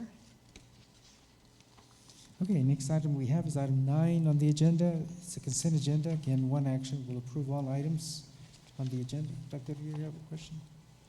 Mr. Master, just request that the board table item G6 from the consent agenda item. Okay. Item G6. Consideration to approve contract over $5,000 to MSB School Services. Again, funding source, general funds for Medicaid consultation and billing services related to school health and related services, SHARS. So we'll table that one. Again, if anyone has a question on any item, Mr. Galindo. It's not so much a question. I'm just going to ask Dr. Rios just to clarify, in case anybody follows the agenda. Can you explain where the money for the bus is coming from, as far as it's a grant, and how much it would actually save the district in the amount of years like we had discussed with getting these buses, and how it does benefit the district? Yes, sir. The buses are being purchased 100% from a federal grant, 100%. Now, the cost of the buses is a lot larger than a normal bus would be. So in terms of savings to the district, this is how we would look at it. If we were to purchase 2 to 3 buses a year, the budget for purchasing those buses would be right around, per year, close to $375,000. So in buying 15 buses over the next 5 years, that turns out to be, in real dollars for the district, about 1.5, depending on how the prices go up, to $2 million. Now, the part that we're not able to measure is the fuel consumption. We're not able to measure that. But it is entirely free to the district. Not only does it save us money on the long run, it also allows us to have new buses immediately replace old buses. The maintenance is immeasurable, because new buses don't require corrective maintenance, only preventive maintenance. That's another large amount of savings. in terms of mechanics being able to spend time on certain topics. There's a whole lot of savings that we can't measure yet because we're not there with them, but it is going to be a whole lot of savings, and again, it's just free money to the district. The charging station that we will build to charge these buses is also part of the grant funds. Thank you for that, sir. Yes, sir. So regarding that topic, Dr. Rios, our destination with some of these buses will have those additional charging stations? No, sir. The buses, now there might be a time when Eagle Pass and Laredo has a charging station, and the fast charging buses can maybe get a boost before they make a round trip. But initially, the electric buses are only for in-town routes. Now, what that does is that allows us to use the newer gas-using buses for out-of-town trips. So the newer buses are dedicated to out-of-town trips, but the electric buses are only for in-town use. Okay, okay. Anyone else? Yes, Mr. Orford? I just wanted to touch on what you mentioned about the charging infrastructure there, because I know the grant was $7-something million. The purchase is $7+ million. Is the infrastructure gonna come to us later for approval? Because I mean, depending on what kind of chargers we install, whether they're level 2 or level 3, the voltage and what has to come into that yard is going to require some huge upgrades. So is that included in that 7.3, or that'll come to us later? Because I mean, we'll get the buses, but then we need to charge them. Yes, sir. The PO will be sent out tomorrow for the buses, and then Mr. Cabello, Mr. Chapa, and Mr. Carrera will work with Ms. Johnson to launch the RFP for the installation of the charging station and what we expect for the vendors to present to us. Both Mr. Cabello and Mr. Chapa have already been in contact with AEP for the additional load that needs to come into the bus depot to make sure that all that is provided for. They've been doing a whole lot of work in preparing for that. The first step is to announce the type of buses, because then those individuals that are going to bid for the construction of the charging station need to know the type of buses that we're buying so that they can then design the charging station in accordance with it. But yes, sir, that will hopefully be coming to y'all within the next couple of months. And again, they've already worked with the people that would bid on constructing the charging stations to be able to work backwards to make sure that the charging station is complete at the time the buses are delivered. Okay. Can I put Mr. Cabello on the spot? Mr. Cabello, once we send the purchase order for the buses, how long will it take for the first 2 or 3 buses to arrive?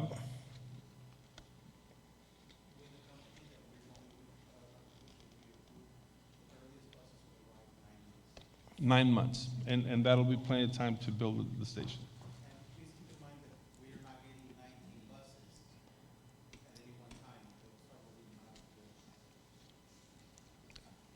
Okay. So I know we had looked at the company Thomas Built had sent one down, and we looked at it. What are we buying? Are we buying Thomas Built? Are we buying Bluebirds? What are we buying? Let me invite Mr. Cabello to the podium along with Mr. Carrera. They're the ones that evaluated the RFP, and they can speak to the selection. But I know it's not Thomas buses. It is the Bluebirds. The Bluebird? Okay. I know the Thomas Built buses had the ability to, if we weren't using them over the weekend, had the ability to dump their battery storage back into the grid, and thus, just like solar, you sell it into the grid. Do the Bluebirds have the ability to dump back into the grid? Yes, sir, they do. So And that what is the something Bluebirds that- give us that Thomas doesn't, sir, is Thomas forces us to use only level 2 chargers. Bluebird gives us the option of the level 1s or level 2s, which makes a huge difference in the price of the charging stations. Right, because I know as you move up, because I used to have an electric vehicle, as you move up level 1, level 2, you go from 110 to 220 to a DC fast charger, which is 440 something volts. But the ability and that's something to look at in the future is, in the summers when we're not running them all the time, is to sell back into the grid and hopefully recoup, money for the district. They're cut back on our electric bill. That is the plan, sir, between the buses that we hope that is approved and the charging stations that we'll bring hopefully next month. That is exactly what we hope to do. Okay, and then probably even, I'm sure there's some setup out there where if we go through the great snowpocalypse again, buses that are charged could be used to power different things within the district, like modern day Rivians and Teslas can and stuff. So exciting times. Thank y'all.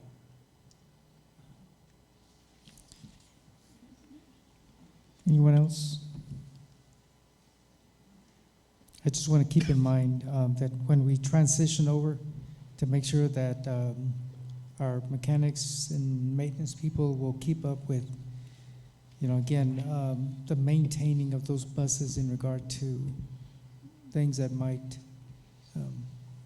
be broken or whatever, just to make sure that we keep the training going up to individuals that will be taking care of those buses. Okay, I'll go back again to the consent agenda. There is a handout that was given to us because of there's minutes of the January 23rd meeting. Again, one action item, we'll approve all items in the consent agenda. For the sake of time, because this is a long agenda, we'll again post the donations on either Facebook or again on our website.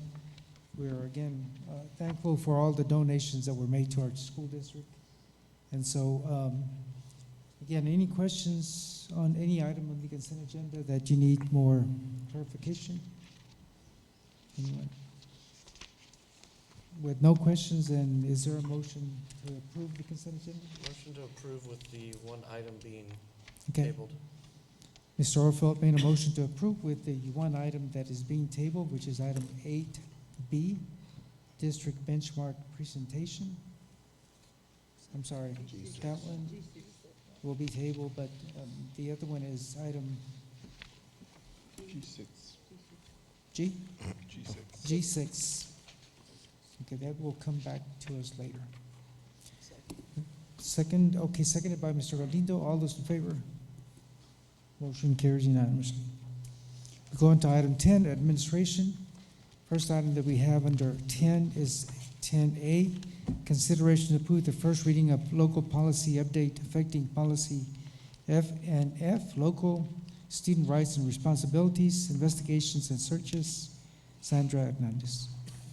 Good evening once again, Mr. Mesa, Dr. Rios, and members of the board. This particular policy is the policy on random student drug testing. The recommended changes to this policy is to address the increase in the number of cases of the possession and or use of THC by students in grades 7 through 12. And the district recommends amending the policy to require to implement the random drug testing of students who are assigned to the DAEP, to the Alternative Center, for violations of the Code of Conduct. And the students will be subject to such random testing for THC during the duration of their assignment to the DAEP.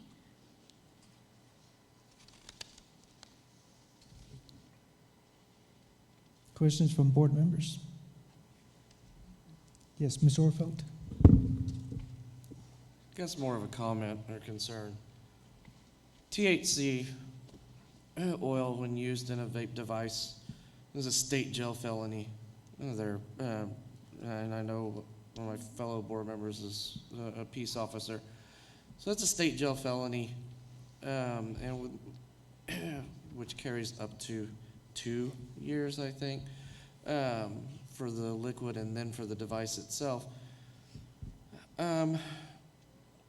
Seeing an increase in the number of our students and across the state, it's not just here, going in and using that.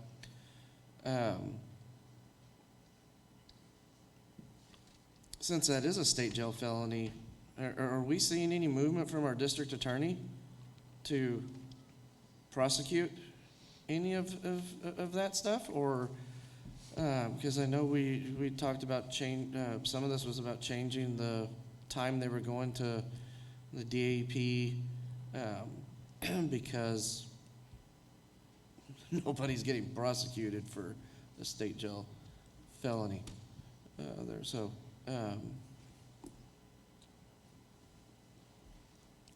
Dr. Rios? is the law side of the community doing anything? Not PD. I'm talking about the prosecutorial side.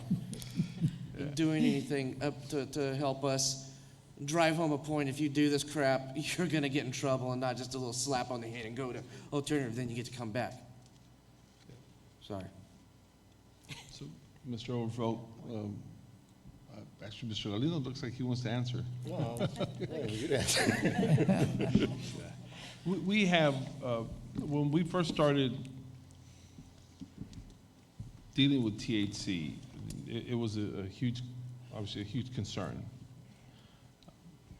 What the district did is that we started installing vape devices. So now if you look at the news in the urban districts, there's a whole lot of districts being celebrated for installing these vape sensors. Yet we've been doing it for over a year. And because we had been doing it for well over a year, we were catching a lot of students. And we were sending them to the DAP as if they were being sent to the DAP in lieu of expulsion. And we were sending the reports of the process, but the DA has a higher requirement for prosecution. DAs across the state talked to the state and said, hey, to be able to prosecute, this is what we need to be able to prove. It would basically involve sending the oil to a different lab, then it coming back, and it's just a higher threshold. The state then went back and said, hey, if you catch any kids with THC, by the way, it's not an expellable offense. It is what we would consider mandatory placement. So then we had to go back and clear up the data. That's why the local, and I shouldn't even use the word local, that's why DAs across the state are not moving forward. So then what we want to do, because it's still a problem, we want to be able to offer an early release to kids that go there for THC if they do two things. One, if they submit to counseling, and two, if their parents agree in writing, consent to having weekly tests. So they're no longer random tests, they're just weekly tests. If you went there for THC, if you want to be able to go back to campus in 45 days instead of 90 days, then for 45 days, you got to pop clean. So that's why we're bringing the policy. Long answer to your point, Mr. Oldfield. Okay, thank you. And as you all know, with all the devices that we have, some of the schools were considered unsafe, which is something that needs to go away because of, again, changes that will come about when we appeal that. Well, actually, Mr. President, we appealed it, and the state came back and said, you're cleared. So Okay, we were granted our appeal. Great. Yes. I'm glad, with, again, the different conversations that a superintendent's had with the commissioner, I think this is something that's good that's come out of it. Okay, so, I'll need to read the recommendation. yes, recommendation, please. It is the recommendation of the administration that the Board of Trustees approve the first reading of local policy update affecting policy FNF local, student rights and responsibilities, investigations and searches as presented. Heard the recommendation. Is there a motion for approval? Mr. Galindo, seconded by Becky Chavez. All those in favor? Motion carries unanimously. We go on to item 10B, consideration to approve the first reading of TASB Policy Update 120, affecting policies CB local, CKC local, FNG local, and FO local. Sandra Hernandez. Yes, sir, thank you. This group of policies is a TASB policy update, which has a few of the policies for recommendations. TEA recommends new text in CB local, which requires the district to give public notice of federal grant applications by providing information at board meetings and publishing information on the district's website. In CKC local, the new text has been included to comply with the Education Code, which requires the district's multi-hazard emergency operations plan to include protocols for responding to a train derailment near a school if a district facility is within 1,000 yards of a railroad track. And then new recommended local policy in FNG local incorporates compliant processes to clarify new special education complaints that are being addressed. It encompasses all instructional resources policies and references the required hearing procedure for eligibility disputes under school nutrition programs. And then the last of the policies, FO local, is to clarify circumstances when restraint may be used generally and to more prominently address restraint of a student who receives special education services. And you have the draft policies right behind this agenda.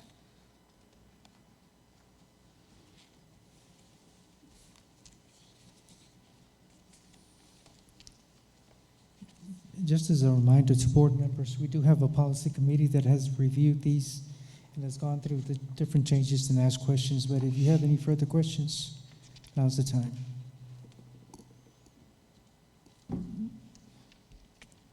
Hearing no questions, recommendation, please. Yes, sir. It is a recommendation of the administration that the Board of Trustees approve the first reading of TASB Policy Update 120, affecting policy CB local, state and federal revenue sources, CKC local, safety program risk management, emergency plans, FNG local, student rights and responsibilities, student and parent complaints and grievances, and FO local, student discipline, local policy updates affecting policies FNF local, student rights and responsibilities, investigations as presented. You heard the recommendation from administration. I'll entertain a motion for approval. Motion made by Becky Chavez, seconded by Amy Haynes. All those in favor? Motion carries unanimously. Thank you very much. Yes, sir. Next item we have is 10C, consideration to approve the San Felipe de Oro CISD policy, Police Department Policy Manual. Sandra Hernandez. Yes, sir. Law enforcement agencies are required to provide essential services to foster safe communities through crime reduction and deterrent. And what our school district has done, like many other enforcement agencies, is they're obligated to train and supervise and guide our local law enforcement personnel in performing a variety of tasks. This manual has been put together so that so that our officers are well versed on the procedures, training, and steps that are needed to take for law enforcement and supporting the functions of the law enforcement agency in our district. Mr. Mesa, I've asked Chief Foss, our Chief of Police, to come to the podium and To elaborate answer on. any questions that y'all may have. Okay.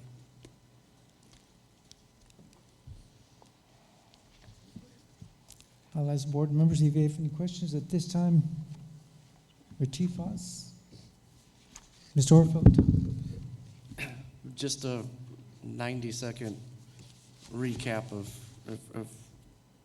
what that manual dictates for y'all. So, it's like any other thing, we need rules and guidelines to function as a department. For as long as I've been here, we haven't had that.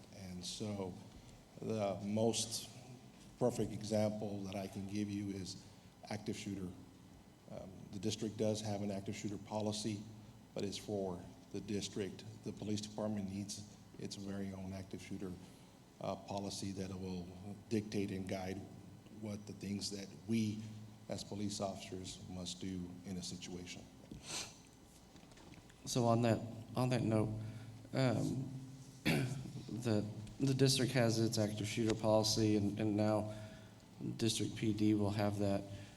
I know Southwest Texas Junior College greatly increased its police force in the aftermath of May 24th, and we now have an armed officer on our campus here, and they were required to go to active shooter training. Have our members, or will our officers be required to go through active shooter situation scenarios training? Yes, sir. All of our officers have already gone through active shooter alert training. And as a matter of fact, as this week alone, have one of my sergeants is attending alert training to become an active shooter instructor. And so now I'll have 2 on staff, and we can provide our own training. And the plan is that at least every summer to have, we're only required an 8-hour class, but at least have a refresher. And it's also outlined in our MOU with the sheriff's office and the police department to have active shooter training together so that we're all on the same page. Excellent, thank you. Chief Oz, I have a couple of questions before I turn it over to some of the others. Shields and other firearm have high capacity, I guess, ammunition and cartridge or whatever. Are those specific to certain positions? Are they, I mean, like the rifles, I have 7 rifles, and the way we've distributed them is by vehicles. So 7 rifles, 7 vehicles, 7 shields, 7 vehicles. I just received the entry tools yesterday, so we're going to put those out there, and our helmets are still pending. They need to be manufactured fresh, so it's taking its time to get the equipment in there, but that's how we have them. Okay, you And will then- keep inventory of that? Yes, sir. And then the rifles, everybody who's carrying a rifle and is assigned a unit has to be qualified by TICO standards for that rifle. Okay. I know Ms. Webb had a question. Yes, this weekend I mailed or texted Dr. Rios several questions, and I believe he addressed them with you. But my question right now is, a lot of our officers have had training, but can we get a list of all the officers and what training each one of them has had in order for them to be in compliance with the incident command system, and as far as any LEMI training that they have received, or what training have all of our officers received and what are they in need of? So as I explained before, if the officer attended a police academy here with the Delaware Police Department, with the Sheriff's Office, and I think it has to do with grant funding, the academy puts on those classes so that each officer has the incident command classes, 100, 200, 300 to 700, but it's not required by TICO. It's not a requirement for TICO licenses. They just do it so that everybody's in compliance for federal standards. And that goes back, I mean, I can check when was the last time the class wasn't put on, but I think it goes back up to the early 2000s when they were putting that class on, and that was from both agencies. So, I'm As sorry. far as it being a requirement, I mean, we can. Sorry, Chief, sorry to interrupt. The answer is yes, ma'am. We will provide a list of the trainings that they've gone, whether they're required or not, so that then we can tailor a plan to provide trainings to those who don't have certain trainings that may be required. But To see what they need so that all of them are in compliance and everybody knows what the left hand is doing and what the right hand is doing, more or less. we'll provide a report, ma'am. It'll take us a while to put it together, but if you give us 30 days, we'll definitely provide that via board update. Thank you, sir. Any other questions? Again, I appreciate all the work that goes into, again, having procedural manual. It's a lot of work, but it's needed, and again, thank you for all the contributions from everyone involved. Okay. With that being said, any other questions? If not, we'll ask for the recommendation. Sandra will read. Yes, sir. It is the recommendation of the administration that the Board of Trustees approve the San Felipe Del Rio CISD Police Department Policy and Procedures Manual and grant the superintendent and the chief of police future authority to amend the policy manual in order to comply with any changes in law or TCO requirements that may happen in later years. For the recommendation from administration, I'll entertain a motion for approval. Diana Gonzalez made a motion, seconded by Ms. Horfeld. All those in favor? Motion carries unanimously. Thank you, sir. Thank you. Item 10D, discussion and possible action to donate surplus property to other charitable and/or educational facilities or entities. Dr. Rios? Mr. Mesa, members of the board, in preparation for transitioning the North Heights staff to Ceniza Hills and the Cardwell staff to North Heights, the district has bought new furniture for both facilities. In the past, we have stored the furniture for long periods of time, whether it be at the old Travis campus or even at the old Garfield campus and other places throughout. Unfortunately, this furniture doesn't sell very quickly, and we continue to just build up a whole lot of items for storage.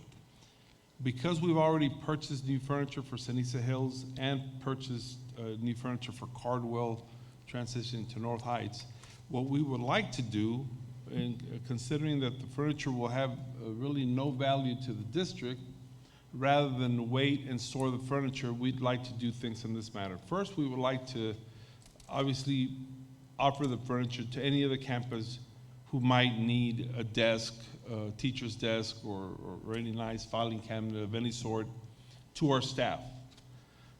But once our staff has said, okay, this is, we don't need it, we don't want it, then we want to first offer it as a gift, because it would cost us more to store it, offer it as a gift to the different local entities, whether they be church groups, charter schools, private schools, daycares.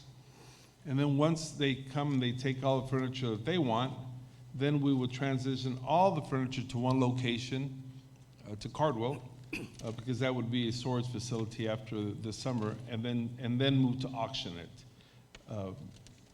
And hopefully a lot of it will be taken, but it's been difficult, and it just takes, it's a whole lot of storage space, because now we're talking about 2 full buildings being stored into one building. So that's our recommendation, that you allow us, considering that it will cost more to store it, that you allow us to first gift it and then try to auction whatever is left before we dispose of anything. Any questions? Questions from board members? Okay. Then recommendation, Dr. Rios? Mr. Mesa, members of the board, it is a recommendation of the administration that the Board of Trustees approve the older furniture at North Heights Elementary and Cardwell Elementary to be deemed as no value to the district and of no use to other district campuses or office locations, and allow for these items to be donated and/or disposed of. Heard the recommendation. There's a motion by Mr. Galindo, seconded by Amy Haynes. All those in favor? Motion carries unanimously. Thank you. Next item we have is item 11A, consideration to approve the submission of an application to the Texas Education Agency, TA, for a low attendance day waiver. Ida Gomez, Michelle Smith. Good evening, Mr. Meza, Dr. Rios, members of the board. In accordance with the Student Attendance Accounting Handbook, Section 3.8.1.4, low attendance day waivers, a school district may apply for a low attendance day waiver for a day in which school was held, but attendance was at least 10 percentage points below the overall average attendance rate for the district or the applicable campus for the prior year due to weather-related health or safety issues. A winter storm warning calling for significant icing beginning late afternoon, January 31st, 2023, through early morning of February 2nd, 2023, was issued for Val Verde County.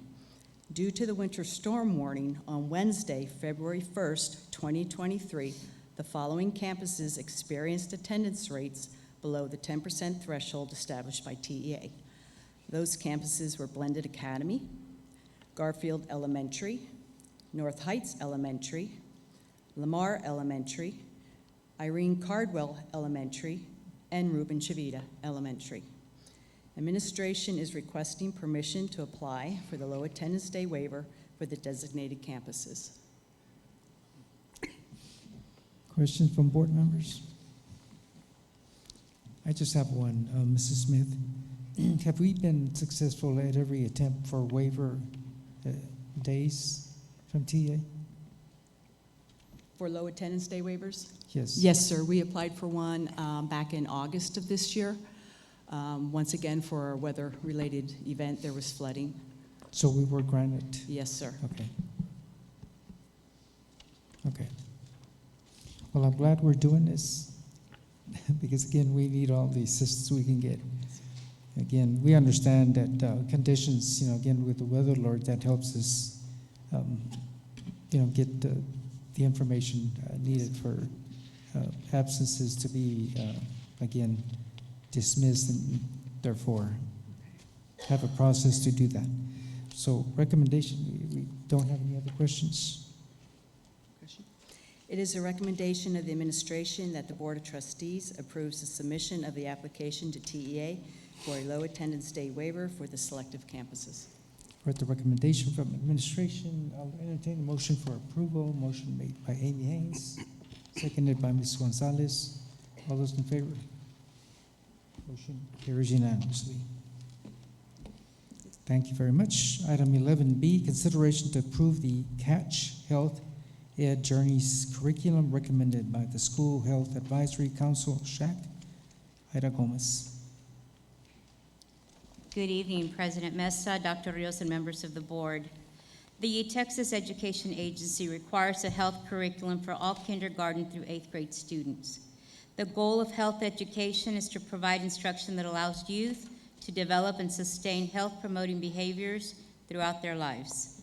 The understanding and application of these standards will allow students the ability to gather, interpret, and understand health information. In kindergarten through 8th grade, students will gain an understanding of health information and skills through the following 5 strands: physical health and hygiene, mental health and wellness, healthy eating and physical activity, injury and violence prevention and safety, alcohol, tobacco, and other drugs. In the state of Texas, the Catch Health Ed Journeys curriculum covers 100% of the required health education TEKS for grades kindergarten through 8th grade. The program includes 36 weekly lessons, which will be delivered by teachers in elementary and through PE or elective courses in middle schools. As Ms. Hernandez noted, there is a second component to 4th through 8th grade for the reproductive and sexual health. We will be bringing that to the board at a later time. For tonight, we are asking the recommendation for the health curriculum, which is the required TEKS for kinder through 8th grade. Are there any questions? Yes, ma'am. Would Yes, Becky Chavez? Yeah, sorry. So this curriculum would be taught by both the teacher and the physical ed teacher? Or just the teachers? In elementary school, kinder, first, second, third, fourth, and fifth grade, it's part of the teacher curriculum. Teacher curriculum. Yes, ma'am. Okay. In sixth, seventh, and eighth, because we have elective courses and PE full coaches, it could be taught through there also. It could be. Yes, All ma'am. right. Thank you. Anyone else? Recommendation, please. Yes, sir. It is the recommendation of the administration that the Board of Trustees approve the kindergarten through eighth grade CATCH Health Ed Journeys curriculum recommended by the SHAC. Read the recommendation. Is there a motion for approval? Motion made by Ms. Gonzalez, seconded by Becky Chavez. All those in favor? Motion carries unanimously. Thank you. Thank you. Okay. We go to Human Resources, item 14 on the agenda. First item we have is item A, discussion possible action to approve employee job descriptions and evaluation forms. Aide Garcia. Good evening once again, President Mesa, Dr. Rios, members of the board. In your board packet, we are recommending 2 updates for custodian and head custodian. What we're recommending to update is under working conditions to include the weight that they're required to lift. This comes in handy when employees are eager to come back to work after medical leave or workers' comp. And a lot of times the doctor gives some restrictions. So we need to go by their job responsibility to know whether they can come back or not. So this is going to be clear for that purpose. That appears in blue highlighted and Yes, sir. job description. Any questions on those 2 items? So that's more specific. Yes, Just sir. that's all we're getting. Okay. Any questions? We're good. Okay, recommendation. It is the recommendation of the administration that the Board of Trustees approve the employee job description and evaluation forms as discussed. For the recommendation, is there a motion for approval? Motion made by Mr. Galindo, seconded by Linda Webb. All those in favor? Motion carries unanimously. Thank you. Item 14B, consideration to approve the submission of the 2023 or 2022-2023 request for maximum class size waiver exemption to TA. Aide Garcia. Yes, sir. As you are aware, the school districts are required to conduct a class size survey, and we do this every month to see if there's any classrooms that are over the 22-to-1 ratio. We have identified Ruben Chavira Elementary to be 23-to-1, first grade, a general ed classroom, and then also Bobby Barrera Elementary, fourth grade, 23-to-1, also a general ed classroom. So we are recommending for the board to allow us to file a class size waiver exception to TEA. Any questions? Any questions? No questions. Recommendation, please. It is the recommendation of administration that the Board of Trustees approve the submission of the 2022-2023 request for maximum class size waiver exception to TEA and the compliance plan. For the recommendation, I'll entertain a motion for approval. Motion made by Mr. Galindo, seconded by Amy Haynes. All those in favor? Motion carries unanimously. Next item we have is 14C, consideration to approve the updated 2022-2023 district compensation plans. Aide Garcia. Yes, there is one small change that we want to recommend to update on the part-time temporary pay, and that is under homebound. We are recommending to bring that up to $40 instead of $25, and this would be in alignment with the miscellaneous per hour for extra duty pay for teachers. Any questions? Any questions? Hearing none. Recommendation, please. It is a recommendation of administration that the Board of Trustees approve the updated 2022-2023 district compensation plan as presented. You've heard the recommendation. I'll entertain a motion for approval. Motion made by Becky Chavez, seconded by Mr. Galindo. All those in favor? Motion carries unanimously. Thank you. Thank you. Okay, the time is 8:16 p.m. We're going to close session, item 17. We're going to close session pursuant to policy 551.074 and 551.071. Again, we are going to close session and no action will be taken. If action is required, we'll be reconvening in open session and taking action upon reconvening. We're now in closed session.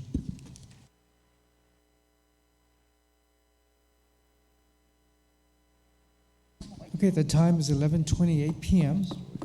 We're reconvening into open session. No action was taken in executive session.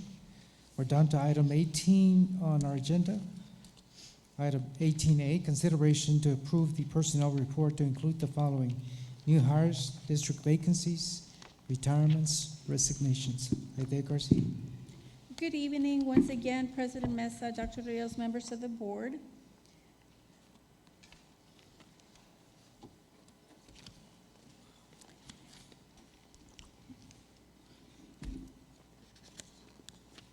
Excuse me. It is a recommendation for administration that the Board of Trustees approve the resignations and vacancies as presented in closed session. You've heard the recommendation. Is there a motion for approval? Mr. Galindo, seconded by Amy Haynes. All those in favor? Motion carries unanimously. Item 18B, consideration to approve the position of bilingual/ESL director for the bilingual ESL department. Aide Garcia. Yes, sir. It is a recommendation of administration that the Board of Trustees approve Ms. Karen Schaefer as the bilingual ESL education program director for the curriculum and instruction department. Thank you very much. I'll entertain a motion for approval. Motion made by Becky Chavez, seconded by Mrs. Gonzalez. All those in favor? Motion carries unanimously. Item 18C, consideration to approve teacher contracts. Aide Garcia.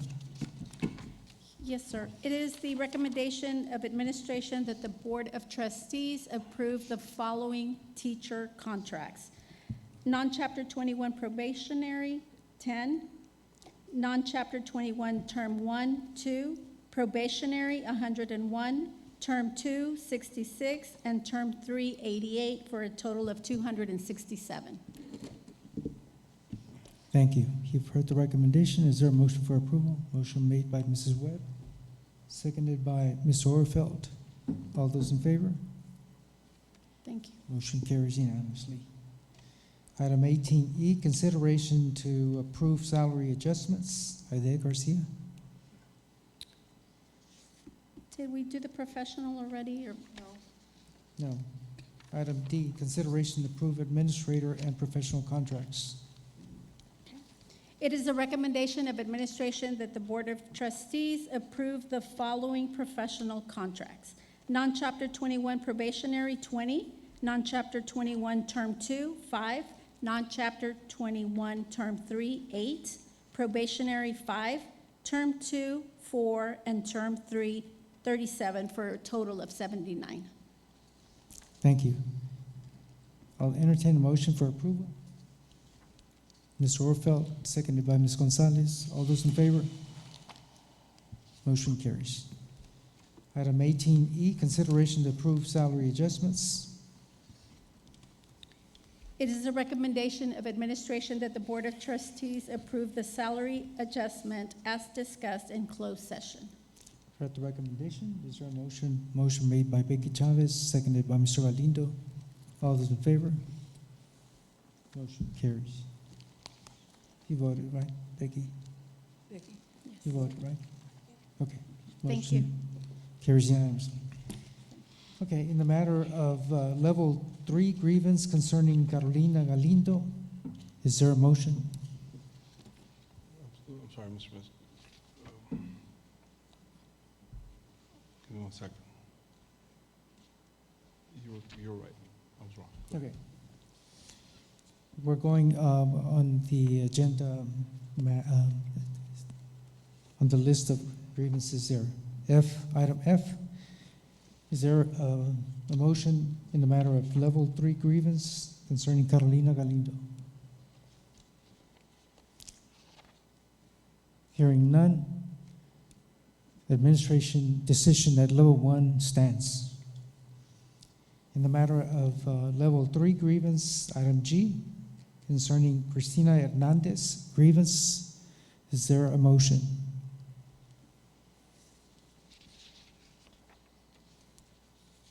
Hearing none, the decision made by administration at level 1 stands. In the matter, item H, in the level 3 grievance, Yarixa Espinosa, is there a motion? Hearing none, the decision made by administration stands at the level 1. Item L, item I, in the matter of level 3 grievance concerning Yvette Cordova, is there a motion? Hearing no motions, the matter at level 1, decision by administration stands. Item J, level 3 grievance concerning Sherry Galindo, is there a motion?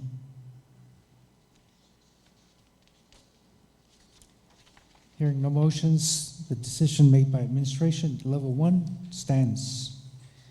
Item K, level 3 grievance concerning Cindy Cardenas, is there a motion? Hearing none, decision made by administration at the level 1 stands. L,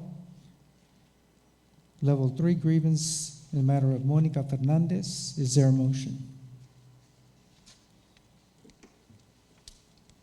Hearing none, decision by administration at level 1 stands. At this time, there's no other items on the agenda. Is there a motion for adjournment? Motion made by Mrs. Webb, seconded by Mr. Overfeld. All those in favor? Unanimously, we are adjourned. Thank you. Good night, everyone.